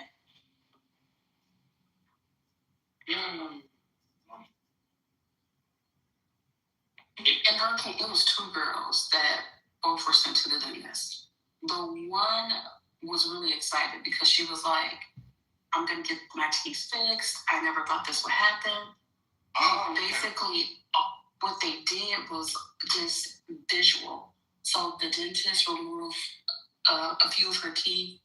They shaved them down, but it created a bite issue. And so, like, the underlying orthodontic work that needed to be done was never done, nor did she have the money now to go back and fix it. The other girl was the black girl, Danny, who had the gap. And basically, when they first went to the dentist, she was like, yeah, I don't want to close my gap because I really like it. So they basically told her if she didn't close the gap, she was going home. Well, then a few seasons later, there was a girl who had a gap as well, but this was a white person. And they were like, this makes you so unique and so beautiful, and it's what sets you apart. But they made Danny close her gap. So that's why Tara got a little back up. Yeah, that's why it became problematic. I think if you're going to do that, I mean, yes, it is this visual thing. You do expect this idea of maybe, you might have to fix your nose, or you might have to do Botox or something like that. But who are you doing it for? I mean, who gets to decide who gets what? And it sounds like they were setting some of these people up to fail. Oh, it's a TV show, Sherry. Well, I think it's more than just a TV show, right? Well, yeah, but it's a TV show, so TV show is gonna have some stuff going on in the background because they. Well, I think there's a little bit more than just stuff going on. Yeah, she's talking about in the career. Yeah. It's supposed to be a launching pad, but it was actually not a launching pad for their careers. No. They talk about it in the documentary how Tyra knew it wasn't going to launch their careers. Well, Hurricane, to your point, it's because it's TV. Like when you said that the show is TV production, I listened to a podcast well before this documentary dropped, The Curse of America's Next Top Model. And one of the things that they talked about throughout that 12-part series is that America's Next Top Model did not help springboard the girl's career because it was a television show. And how the industry viewed those girls were as reality TV stars, as a television product, but they did not view the girls as actual models. And some of the things that happened on America's Next Top Model in effort to make great TV did not translate to the industry. And in particular, with that being said, if you were on that show and you got a bad edit, you got the angry black girl edit, you got the difficult to work with edit, that did not translate well for you if you came out, and I don't know how many of them actually came out with photos in their portfolio that they were able to use from America's Next Top Model for the actual industry. Because I do think in that podcast they did talk about how some of those pictures in that portfolio also did not translate when they went for interviews with agencies. Yeah, it's just like people who get on reality TV as opera singers and think that being on reality TV is going to help launch your operatic career. Please, they're delusional. The gatekeepers to the operatic industry are going to act the same way the gatekeepers to the modeling industry are going to act. They're not going to take you seriously because you're on TV. But it's not like that in music. So I think it's reasonable for people to expect it to make the assumption that it might be it could be similar to how it is in music, because not all of the winners in the reality music shows fail. Some of them go on to be successful. I said opera. But Hurricane, I think it No, got I know you said opera, but I'm just saying, As reality shows go, and just But Hurricane, I think it got better for the girls as it went on. I think for the early girls, it hurt them more than it helped. But like we got Winnie Harlow, we got Eva the Diva. Some of the other people, they had different careers versus like Adrienne Curry, who was season 1 winner. Like she married Peter Brady, and that's what we know her for, really. Do you think it's the industry then? Do you think that certain industries are more open to reality TV stars and competition participants than other industries are? Because maybe that's what it is. I don't know. I do. I think there's specific pipelines. Because there's specific pipelines, like how they set up, what the how they handle you afterwards, what the contracts are. Like I did some of the PR for the very first season of Sunday's Best. And if you look at Ace Best and like the first couple of seasons, the same producers that did Sunday's Best, American Idol, like how they set them up on the back end, like all of that's baked in. And they go through like the mentoring and the tutoring and stuff. They don't show them like at home and doing all of the reality stuff, like the real world type of stuff. They don't show all of that too. Also because they want to, those labels are invested in what they do on the back end with the winner. So I do think it depends on the industry. Yeah, that makes sense to me. That it's industry specific. I don't. And I just know about the industry of opera because there are a few reality competition participants who've been opera singers, and they thought that getting on TV and then the whole opera thing was going to translate to careers, and it didn't. It actually hurt them because the operatic industry is very shady. And it requires people to demonstrate a certain seriousness and commitment to the art form, which they credit only if you show interest and interest in certain ways. So certain activities signal serious interest and commitment, and others don't. And one activity that doesn't signal serious interest and commitment in the eyes of the opera industry execs is reality TV. They don't take that shit seriously at all. I'm not saying that they're right to do that, but I'm just saying that's how it shakes out. A lot of things are changing. The world has changed a lot since social media became popular, and I think with COVID, and which forced people to use social media to promote themselves in ways that they had not done before. I know an opera singer who picked her career into second gear by starting a performance series on YouTube. It was called the Purple Robe series, and every day for 30 days, she would post a video of her in a purple robe at her house in a closed room singing a song. Most of the time, it was for most of the performances, she sang operatic arias. Sometimes she did duets. Sometimes she sang pop music. Sometimes she sang standards.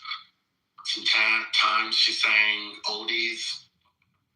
But it was always in a purple robe, and it was usually a cappella. And by doing that, she got opera houses interested in her again, and she got a few gigs from it. So her career moved to second gear, or to a higher gear because of that.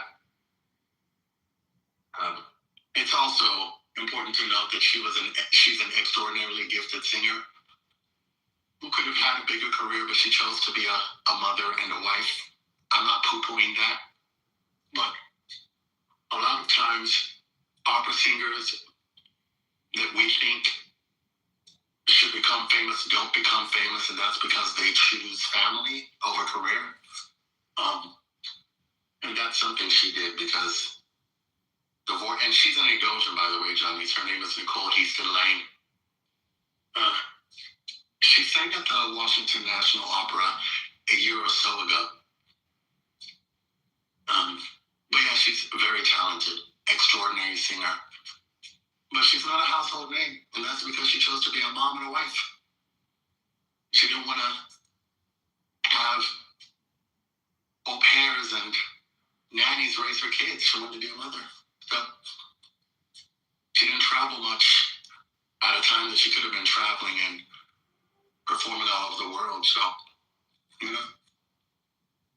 happens that way sometimes.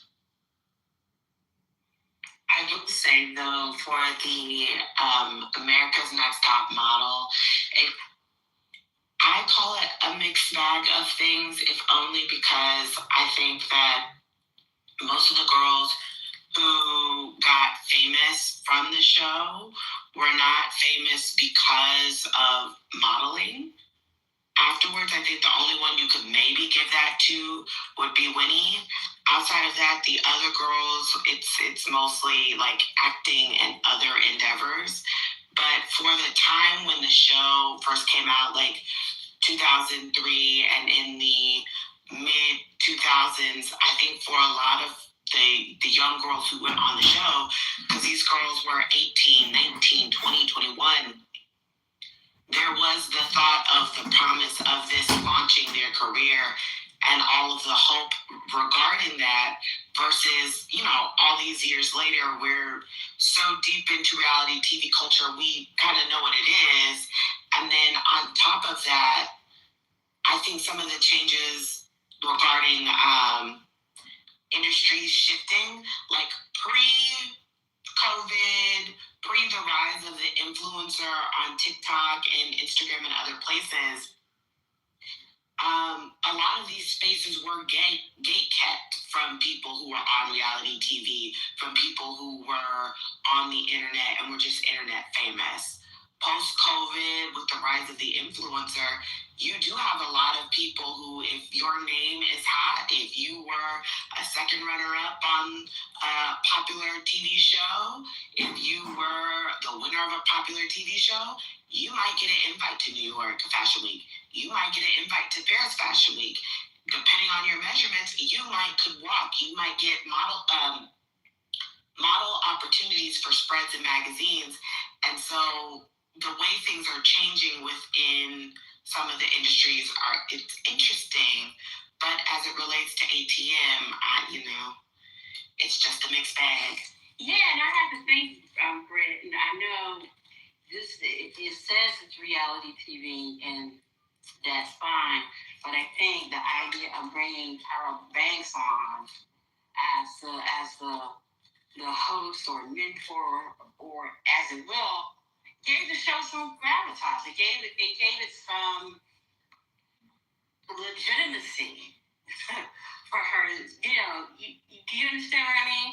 So I think that was also a part of it too. I think it's interesting because we're just having this conversation about it. When we talk about this idea how reality TV had shifted, and was shifting where people honestly believe that the way in which to become famous or to be seen or noticeable had changed greatly.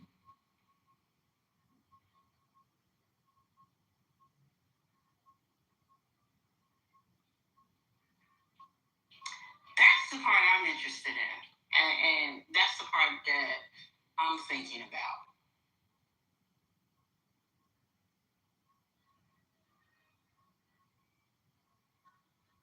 What do you think, Brett? Because I haven't watched the documentary yet, but I'm going to watch it. Well, see, especially I listened to the podcast, and I haven't watched the documentary. It's on my list of things, but like when you hear on the podcast, a lot of it was this was Tyra's baby. It was Tyra's brainchild.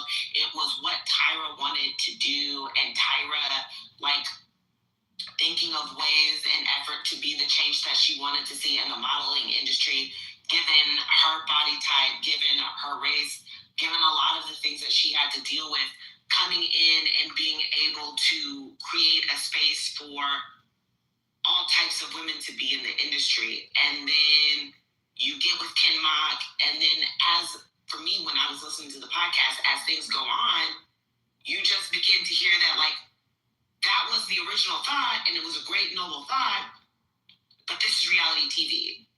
And so when you hear about some of the challenges that they were doing and some of the things that they were doing, to me, after a while, it just sounded like, you were hazing the girls, you were pledging the girls, you were thinking of crazy, zany ways and effort to get all of these different shots and photo shoots because it makes for great TV. Yeah, entertainment, yes. But as I mentioned, when it comes to having a portfolio that you could then take to the agencies, you can't take that portfolio to CAA. You can't take that portfolio to Wilhelmina. The photos aren't usable, and it doesn't translate to what you would actually do on a modeling set. So it was one of those things. Tyra's involvement definitely gave a level of legitimacy of she's a top model. She walked, in Europe. She walked in New York. She's also a Victoria's Secret model. This is coming off on the back end of her career as a model and into her transition. But, it just... That's right. Because see, I'm trying to figure out the timeline. Does she still have her talk show? This was the early stuff. The talk show was after some of it. But what I wanted to say that in the early cycles, there were more opportunity for them in the modeling space, and the if you knew how to hit the ground running, how they made you sign the contracts. So even if you got eliminated, you could not do anything until after the finale aired. But what I was able to do with my client is because my client had friends who knew that she had not been eliminated yet, and they kind of secretly pulled together people to kind of help her. So we knew as her season was airing what we had to line up so that as soon as she got eliminated in the finale, we could hit the ground running with press release and stuff. So by the time she got eliminated, I was able to make phone calls, and we had her doing guest appearances, walkthroughs, red carpets. She had an Essence photo shoot. She had like all this stuff, like, because we went the whole Black America Loves You, and that was fucked up type of angle. Because everybody thought she was gonna win, and she didn't win. And so like we had that angle like in the bag. So and that was like, but that only lasted, like, that was the assumption that she was still gonna be able to do her modeling thing. She got signed, but she didn't get signed by one of the majors. But one of the other things that they did contractually is they limited who you could go, who the agencies could go get signed by, who they could go sign. Like, they deliberately did that. So there were a lot of things that they made it difficult for you by design, and you didn't know that going in. But if you were savvy, by the time we had the foresight, because the client I work with set the 7th cycle. So by the 7th cycle, we knew how we needed to navigate in the window that we had, but everybody didn't have that kind of privilege or luxury.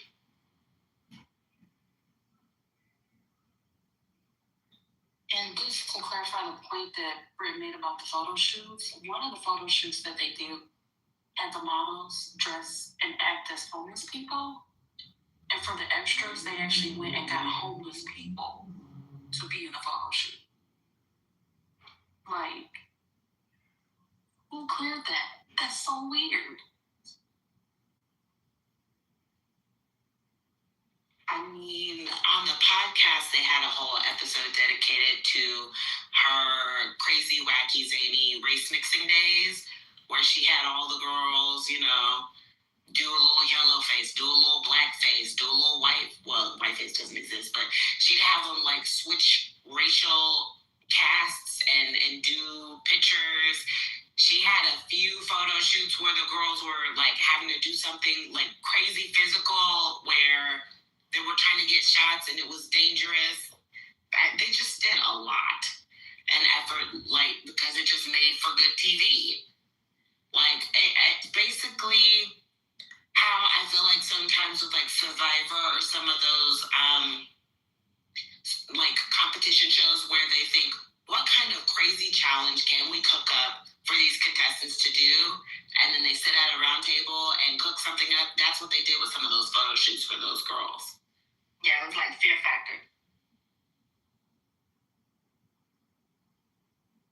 That's how you got the one picture with Eva with the tarantula on her hand, which was a very pretty picture.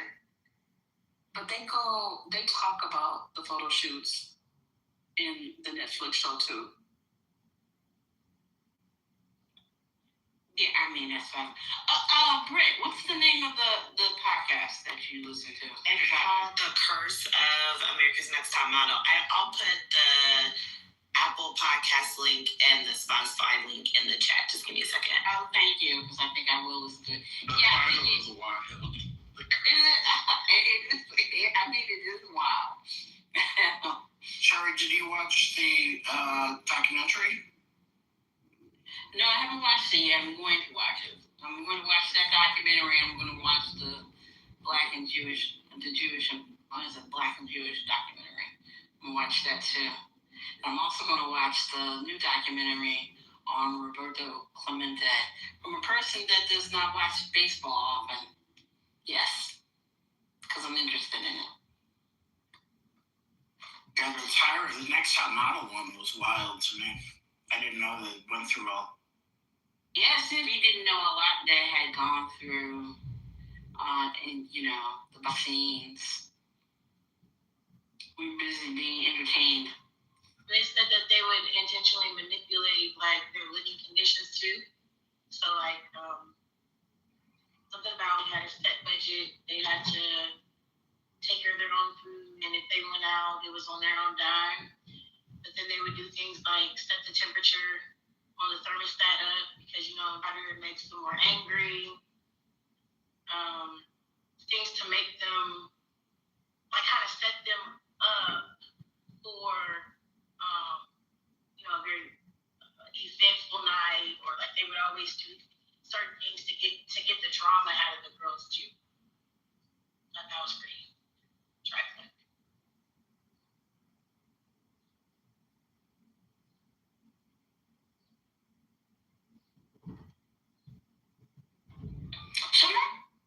becomes, maybe, and this is more for a question for Janice since she had a client.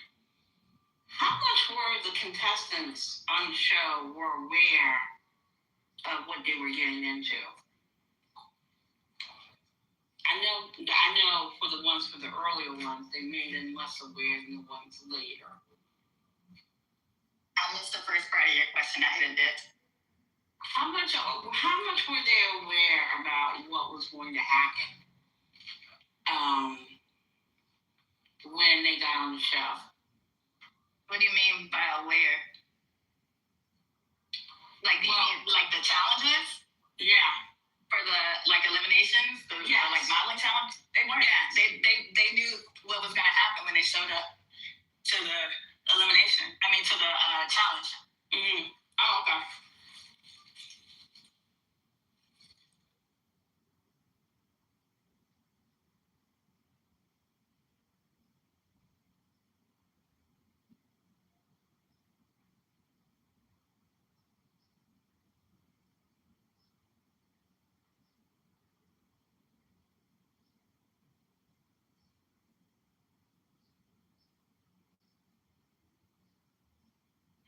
And also, did they actually believe that they were going to have a modeling career, if not in modeling, but in the entertainment business?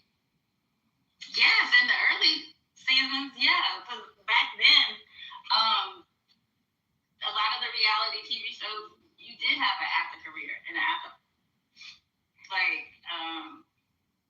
Because they weren't thinking about the ones that had the cameras. There wasn't social media. So there was social media. What was the social media that people were getting famous? I was doing PR for a client that was on the show back then, so I was definitely using social media. So they did have social media. It was early, influencers wasn't a name back then. But like I was gonna say, they had there were case studies and examples of reality contestant winners that went on to do different things. The thing that was deceiving was people weren't realizing that the shows that had the cameras, like in the dormitories or living arrangements, that shot around the clock, those are the ones that people weren't considering how that could hurt your trajectory in your career afterwards, because it showed your personality and how you interacted with people, and how you could create and lose fans and that part. But they had bloggers. Blogging was huge back then. You had I had to kill a lot of stories from blogs back then for clients. So where social media wasn't super big, you had Paris Hilton. You had one of my other former clients, Nicole Bitchy. So what I meant was social media to that. Yeah, so what I meant was people weren't propelling themselves to fame via social media in the same way.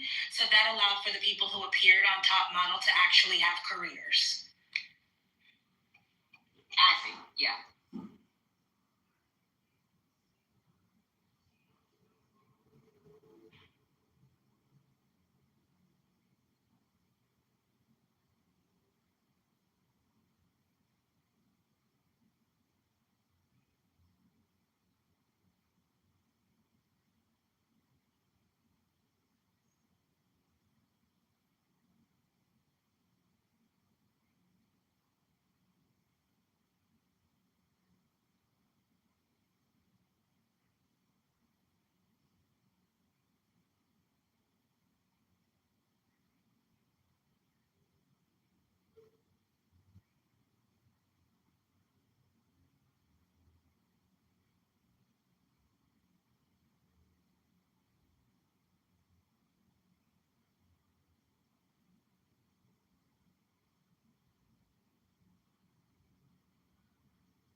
Yeah, I see you, Doctor. I had my first Twitter account in 2009.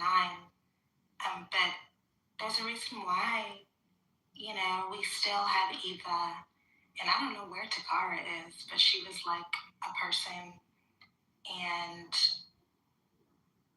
who else would be from that time? But those people could actually thrive because there wasn't the landscape of people being able to thrust themselves into the spotlight via taking good pictures for Instagram. It just didn't exist. Like you needed a gatekeeper.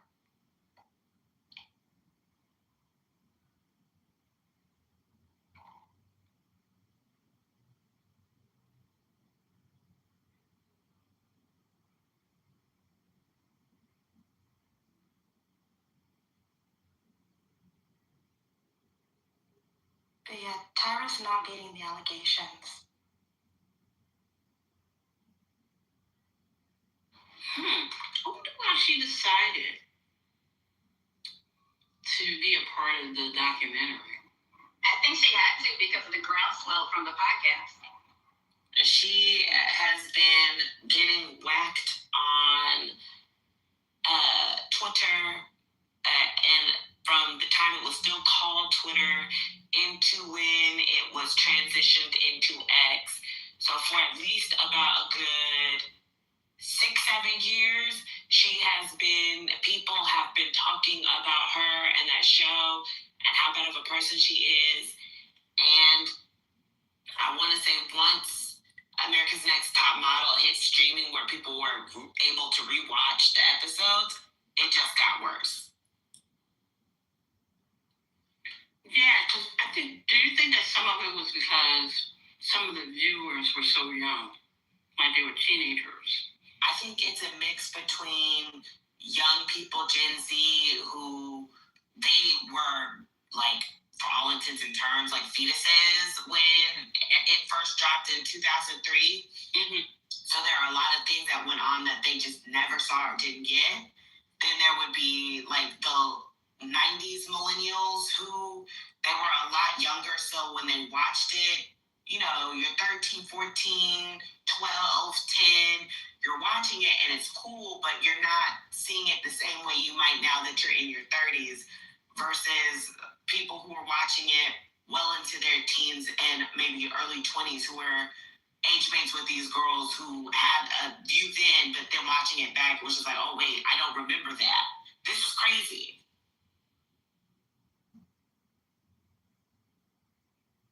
I think streaming also feels like a rewatch culture where there's the people who missed it the first time, right? Like the young millennials and the old Gen Zs, and they had grown up in the in the context of wokeness, right? Like post-Obama wokeness, and so we were talking about body positivity, which was not on that show. But we were talking about being problematic and cultural sensitivity and like all of those conversations that they were acculturated into, from adolescence. And then there are people who are my age that like were having their woke awakening. It's like there's like you look back and you're like, oh, that was fucked up. Like, oh yeah, it was fucked up that like you body shamed that girl because she was a size 8. Like, oh wow, like that was fucked up that you said that about her BDBs or her nappy hair. You know what I mean? Like, there's these two generational cohorts that like came together to be like, Tyra, you're problematic. Even though I am a Tyra apologist, I am, but she just. She gets it from up and down the age spectrum. I mean, some of the most egregious stuff, the whole thing with the teeth, I could not believe that was happening. And then, of course, like was it the murder scene or the death scene photo shoot? I mean, that would obviously never happen today, but holy. Oh, were you new to? Did you watch it? Top Model originally? Oh yeah. No. Yeah, I cannot imagine how horrific it would be to see that stuff if you were just introduced to it, because it's pretty bad. I was in shock, actually. I don't know why the producer doesn't get more heat, the Asian guy, because wasn't he the one initiating this, but it was Tyra's final decision or something? I'm not sure, but there's a lot of heat to go around it. Yeah, and I saw something today about how the co-creator of the show is Kenya Barris. And I feel like he's also not getting dragged. Like, he was an executive producer. He was a co-creator of the show. Yeah. He's a public person. Y'all all saw it. Yeah, he really got way outside of that, because a lot of people don't even realize that. Another thing, the Jays, they were dragging her really bad. Apparently, Miss J had a stroke. Did you see that? I saw that. Yeah.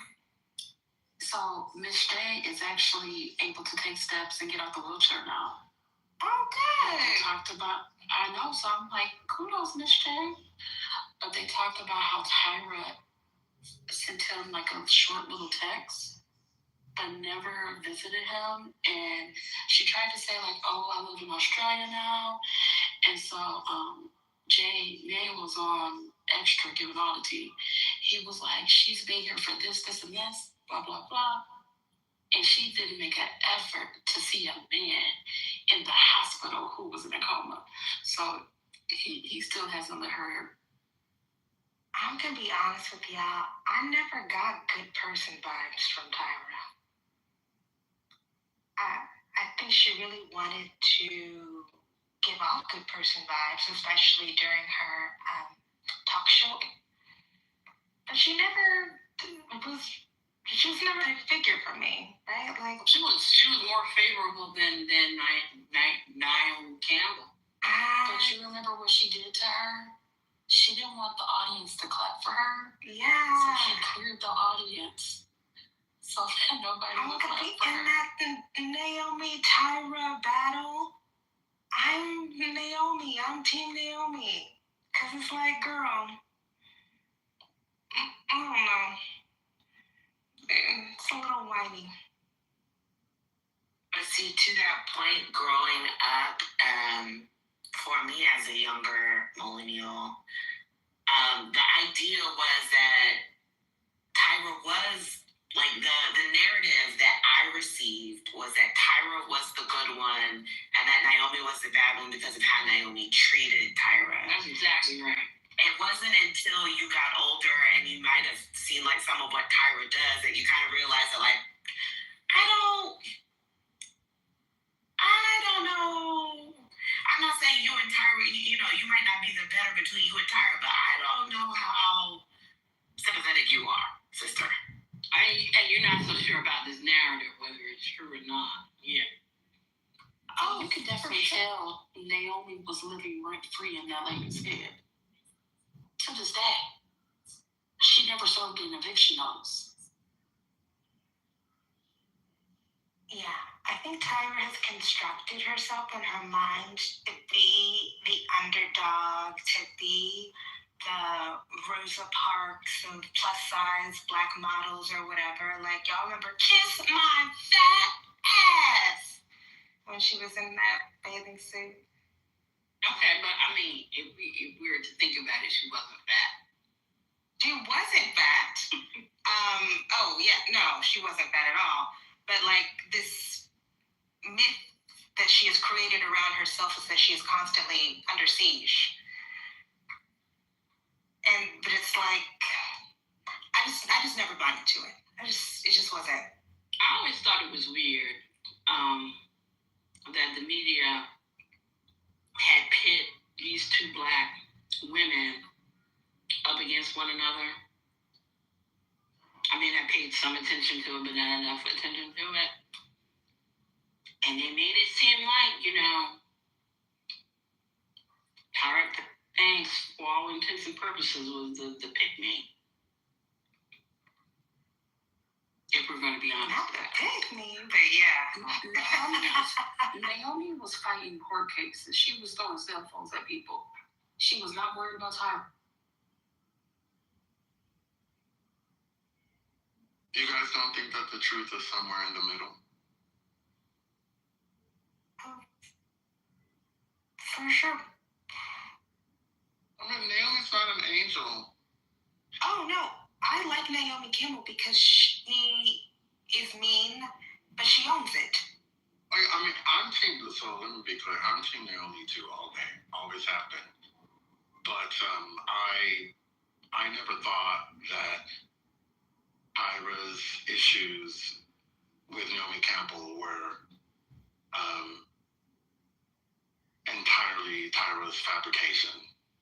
I believe that Naomi did do some things that did hurt Tyra.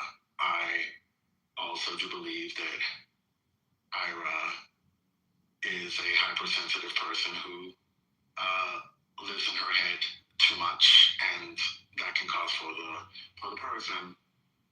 But I also respect Naomi Campbell because I don't like fake people at all. I like people to be real and honest about who they are, what they stand for, and Naomi Campbell has always struck me as that kind of person. So that's always going to get my respect, even if you're being real about being an asshole. At least you're not faking it. And Naomi always came across as a more real person than Tyra. So I'm team Naomi, but I never thought that Tyra's issues were just made up by Tyra. I did think that Naomi did do some shady shit, but Naomi had her own shit going on. I mean, granted, there were black supermodels before her, but she was a pioneer in many ways, and I've always tried to give space and grace to pioneers because it's not easy being a pioneer.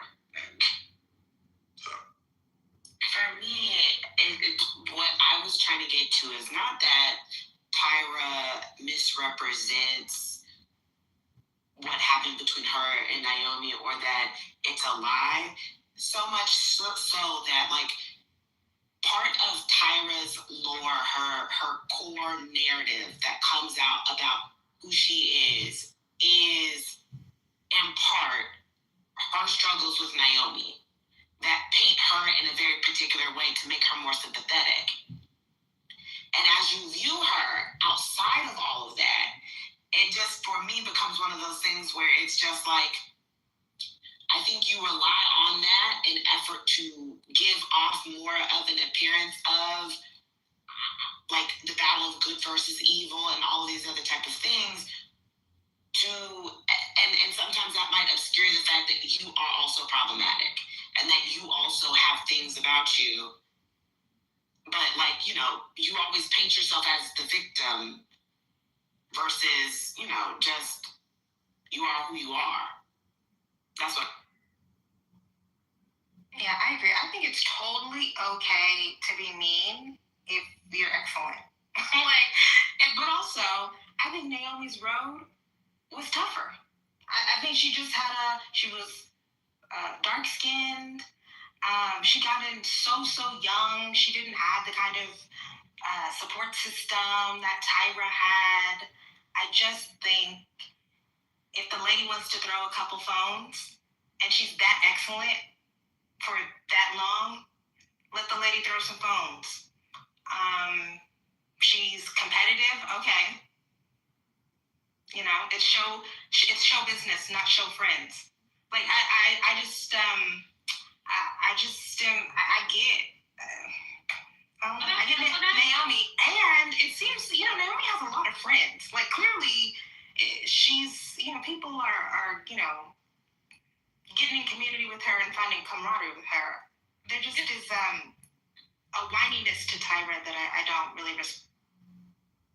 I often wonder how much of that was manufactured by the media. She was.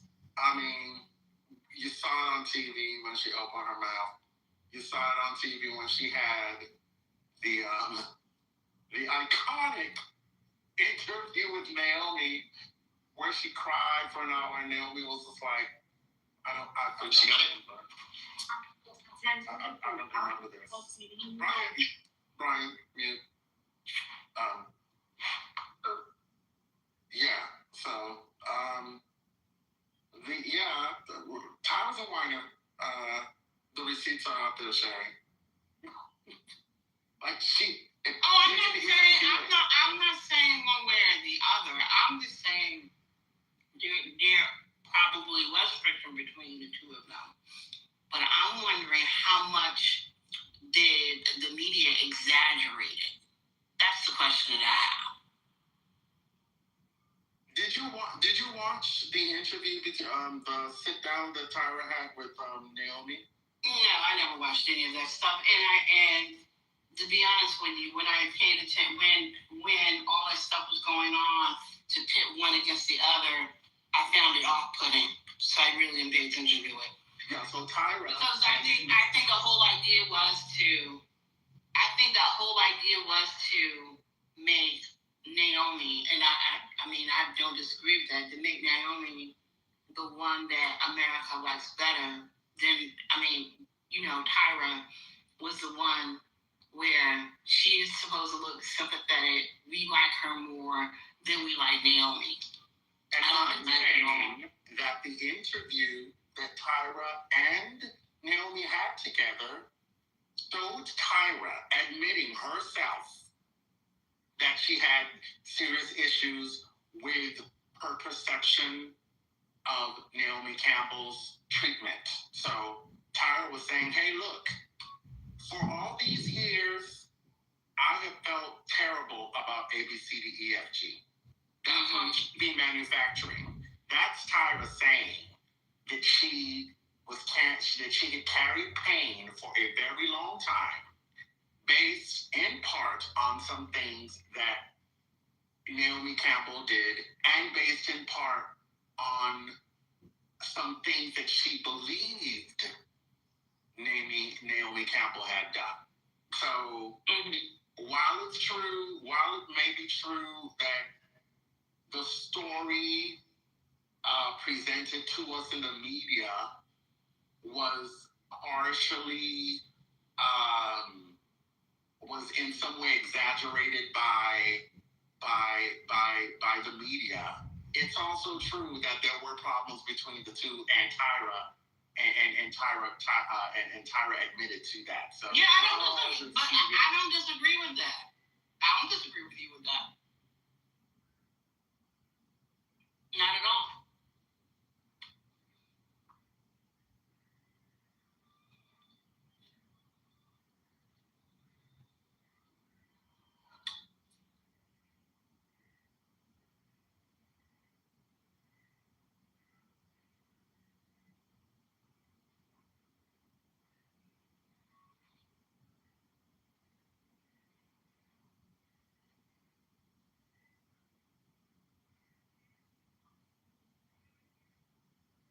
But and this goes back to the point that I mentioned earlier regarding how Tyra frames these things. I think that then it also just makes it interesting given her television show, her that talk show that she did, sitting across from Naomi, trying to tell Naomi Tyra's experience with Naomi, trying to get some sort of accountability or something from her, some acknowledgement. Does she really get that? Then to turn around in this space where her TV show is what her TV show is, there's documentaries and other things out, podcasts out about your show. There are all of these different former contestants speaking about their experience and how bad it was and some of the things that they went through. And are you, I don't want to use it, but like, are you accountable? Do you even see that? How do you then act? Will you kind of react to it the same way Naomi reacted to you? That's right. So it's not necessarily this idea of, did Naomi was too, like, for me, it's never that. It's so much of you've put yourself and you've painted yourself via Naomi in such a corner about who you are at your core identity that when you are faced with the fact that who you think you are is not who you actually are, at least to other people, you can't handle it. That's right. And now she doesn't, and at this moment, she doesn't have a Naomi Campbell to pit up against, right? So it's just now her and her actions and what she did on that show. And now people are finally seeing that the narrative that was put out years earlier is not necessarily so. Right? Or at least to say that the narrative is a lot more complicated and convoluted than we believed. I mean, she put Naomi on her show to further her brand and make herself look better. The idea of putting her on that show to say, you know, I want her to be accountable, and that way now everyone can see I can be the better person. And then at this point, Campbell no longer cares. It's like, okay, whatever. I'm done and I'm over it. And I'm going to be all right. I think there is something to be said that Tyra her career was built on the idea of being pitted against Naomi Campbell.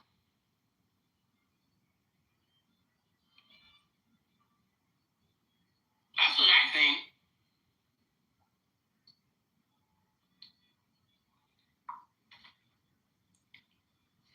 And she was more than willing to play that role and to accept it.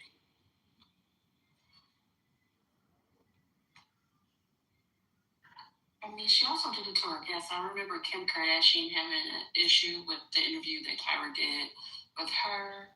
And then she did later in her show. She had like a Where Are They Now for some of the girls on Top Model. And one of the girls was like, I've never watched it. I don't want to watch it. It was very clear. And then in the interview on the show, Tyra plays the clip. So I just think that, like, sometimes when we say things about others, it's really talking about ourselves. And she is a bit of a mean girl.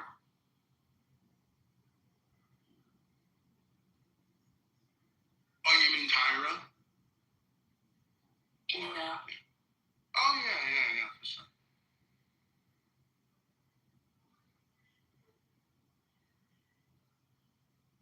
Yeah, no question, because, I mean, at the end of the day, and the day must end, so they say, it is Tyra that's sitting in a documentary having to explain herself while Naomi Campbell is somewhere living her life.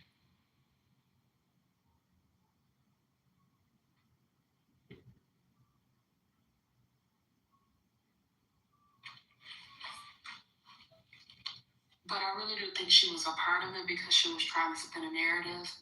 Because even when they did the whole cast shakeup and they fired the Jays and then Nigel Barker, she was like, oh, the head of the network, I avoided him, and there's no sacred cows, and that let me know I could be gone. And eventually, they did fire her, and they replaced her with Rita Ora, but by that time, nobody watched the show anymore.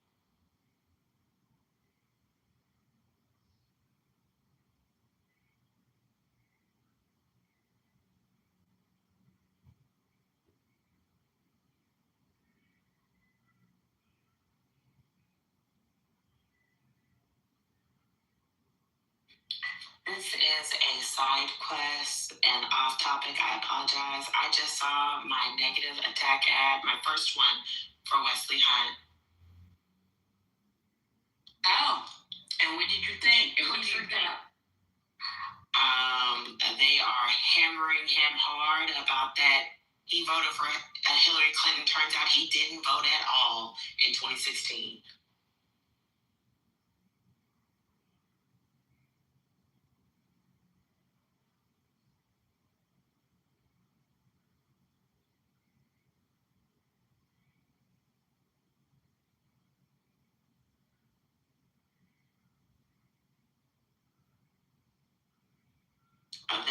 of it was nasty. They said he backed Hillary, abandoned Trump, and is bad for Texas, and that Texans deserve better than fake MAGA Wesley Hunt. And they had a picture of him with that cue ball and some sunglasses, some black sunglasses, looking off like he is on America's Next Top Model. It was bad.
Brett, that made me wonder. I said, did my friends vote? Is that website back up yet? But sadly, it is still not up. Did anybody check that out in 2024 at all? No, I haven't checked. Well, they stopped it. I'm pretty sure that they probably got a few lawsuits because you can literally look up people to see what elections they voted for to figure out if they actually went to the polls.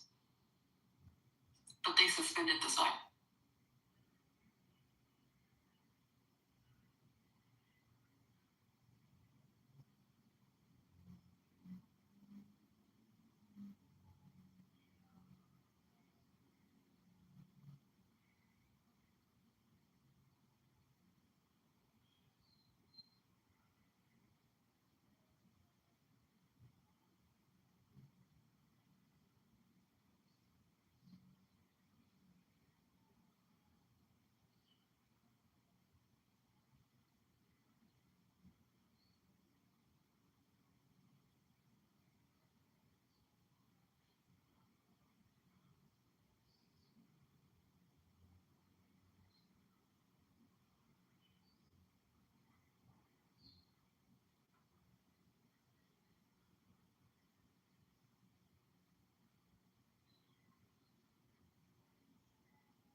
we talk about the Seahawks being for sale?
Hi, Devon.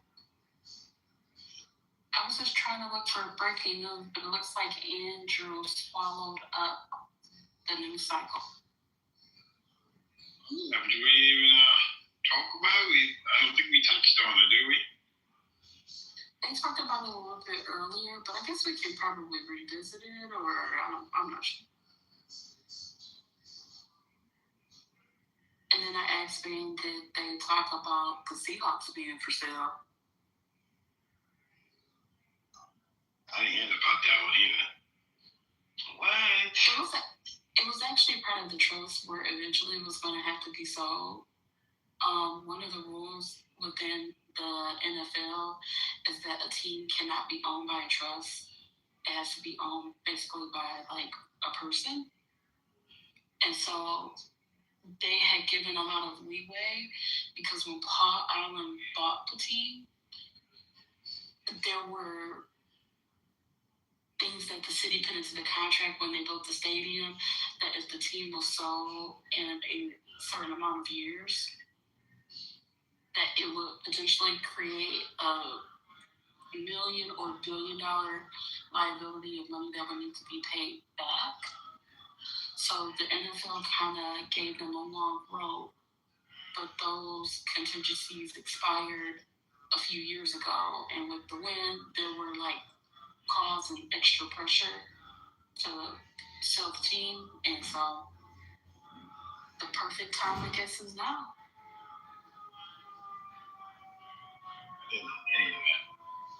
It's big business right there. Yeah, and it was actually a part of Paul Allen's trust to sell both teams because he owned the Trailblazers as well as the Seahawks. So the Trailblazers got sold 2 years ago to Seahawks because of the liability created by the potential sale and the money that would need to be paid back. I think it was like 10% of the sale value, which $1 billion, that's a lot of money.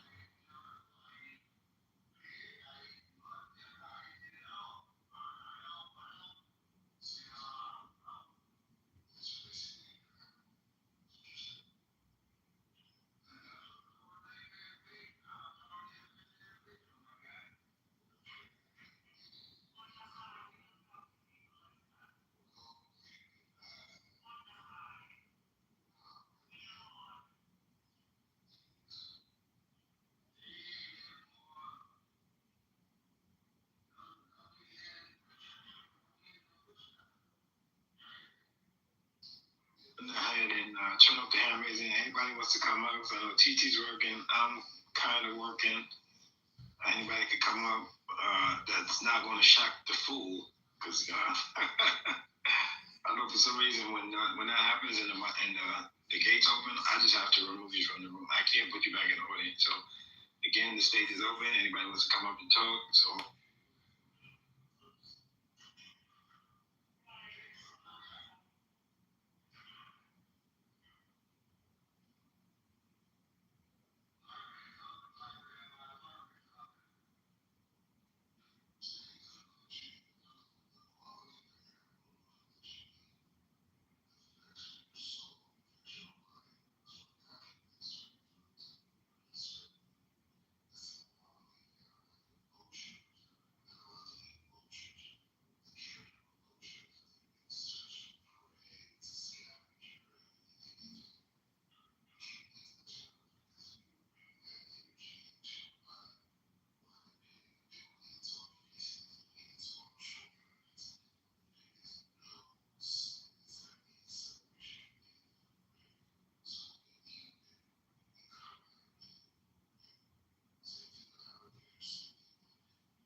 just making sure, because the app's been glitching, so I wasn't sure.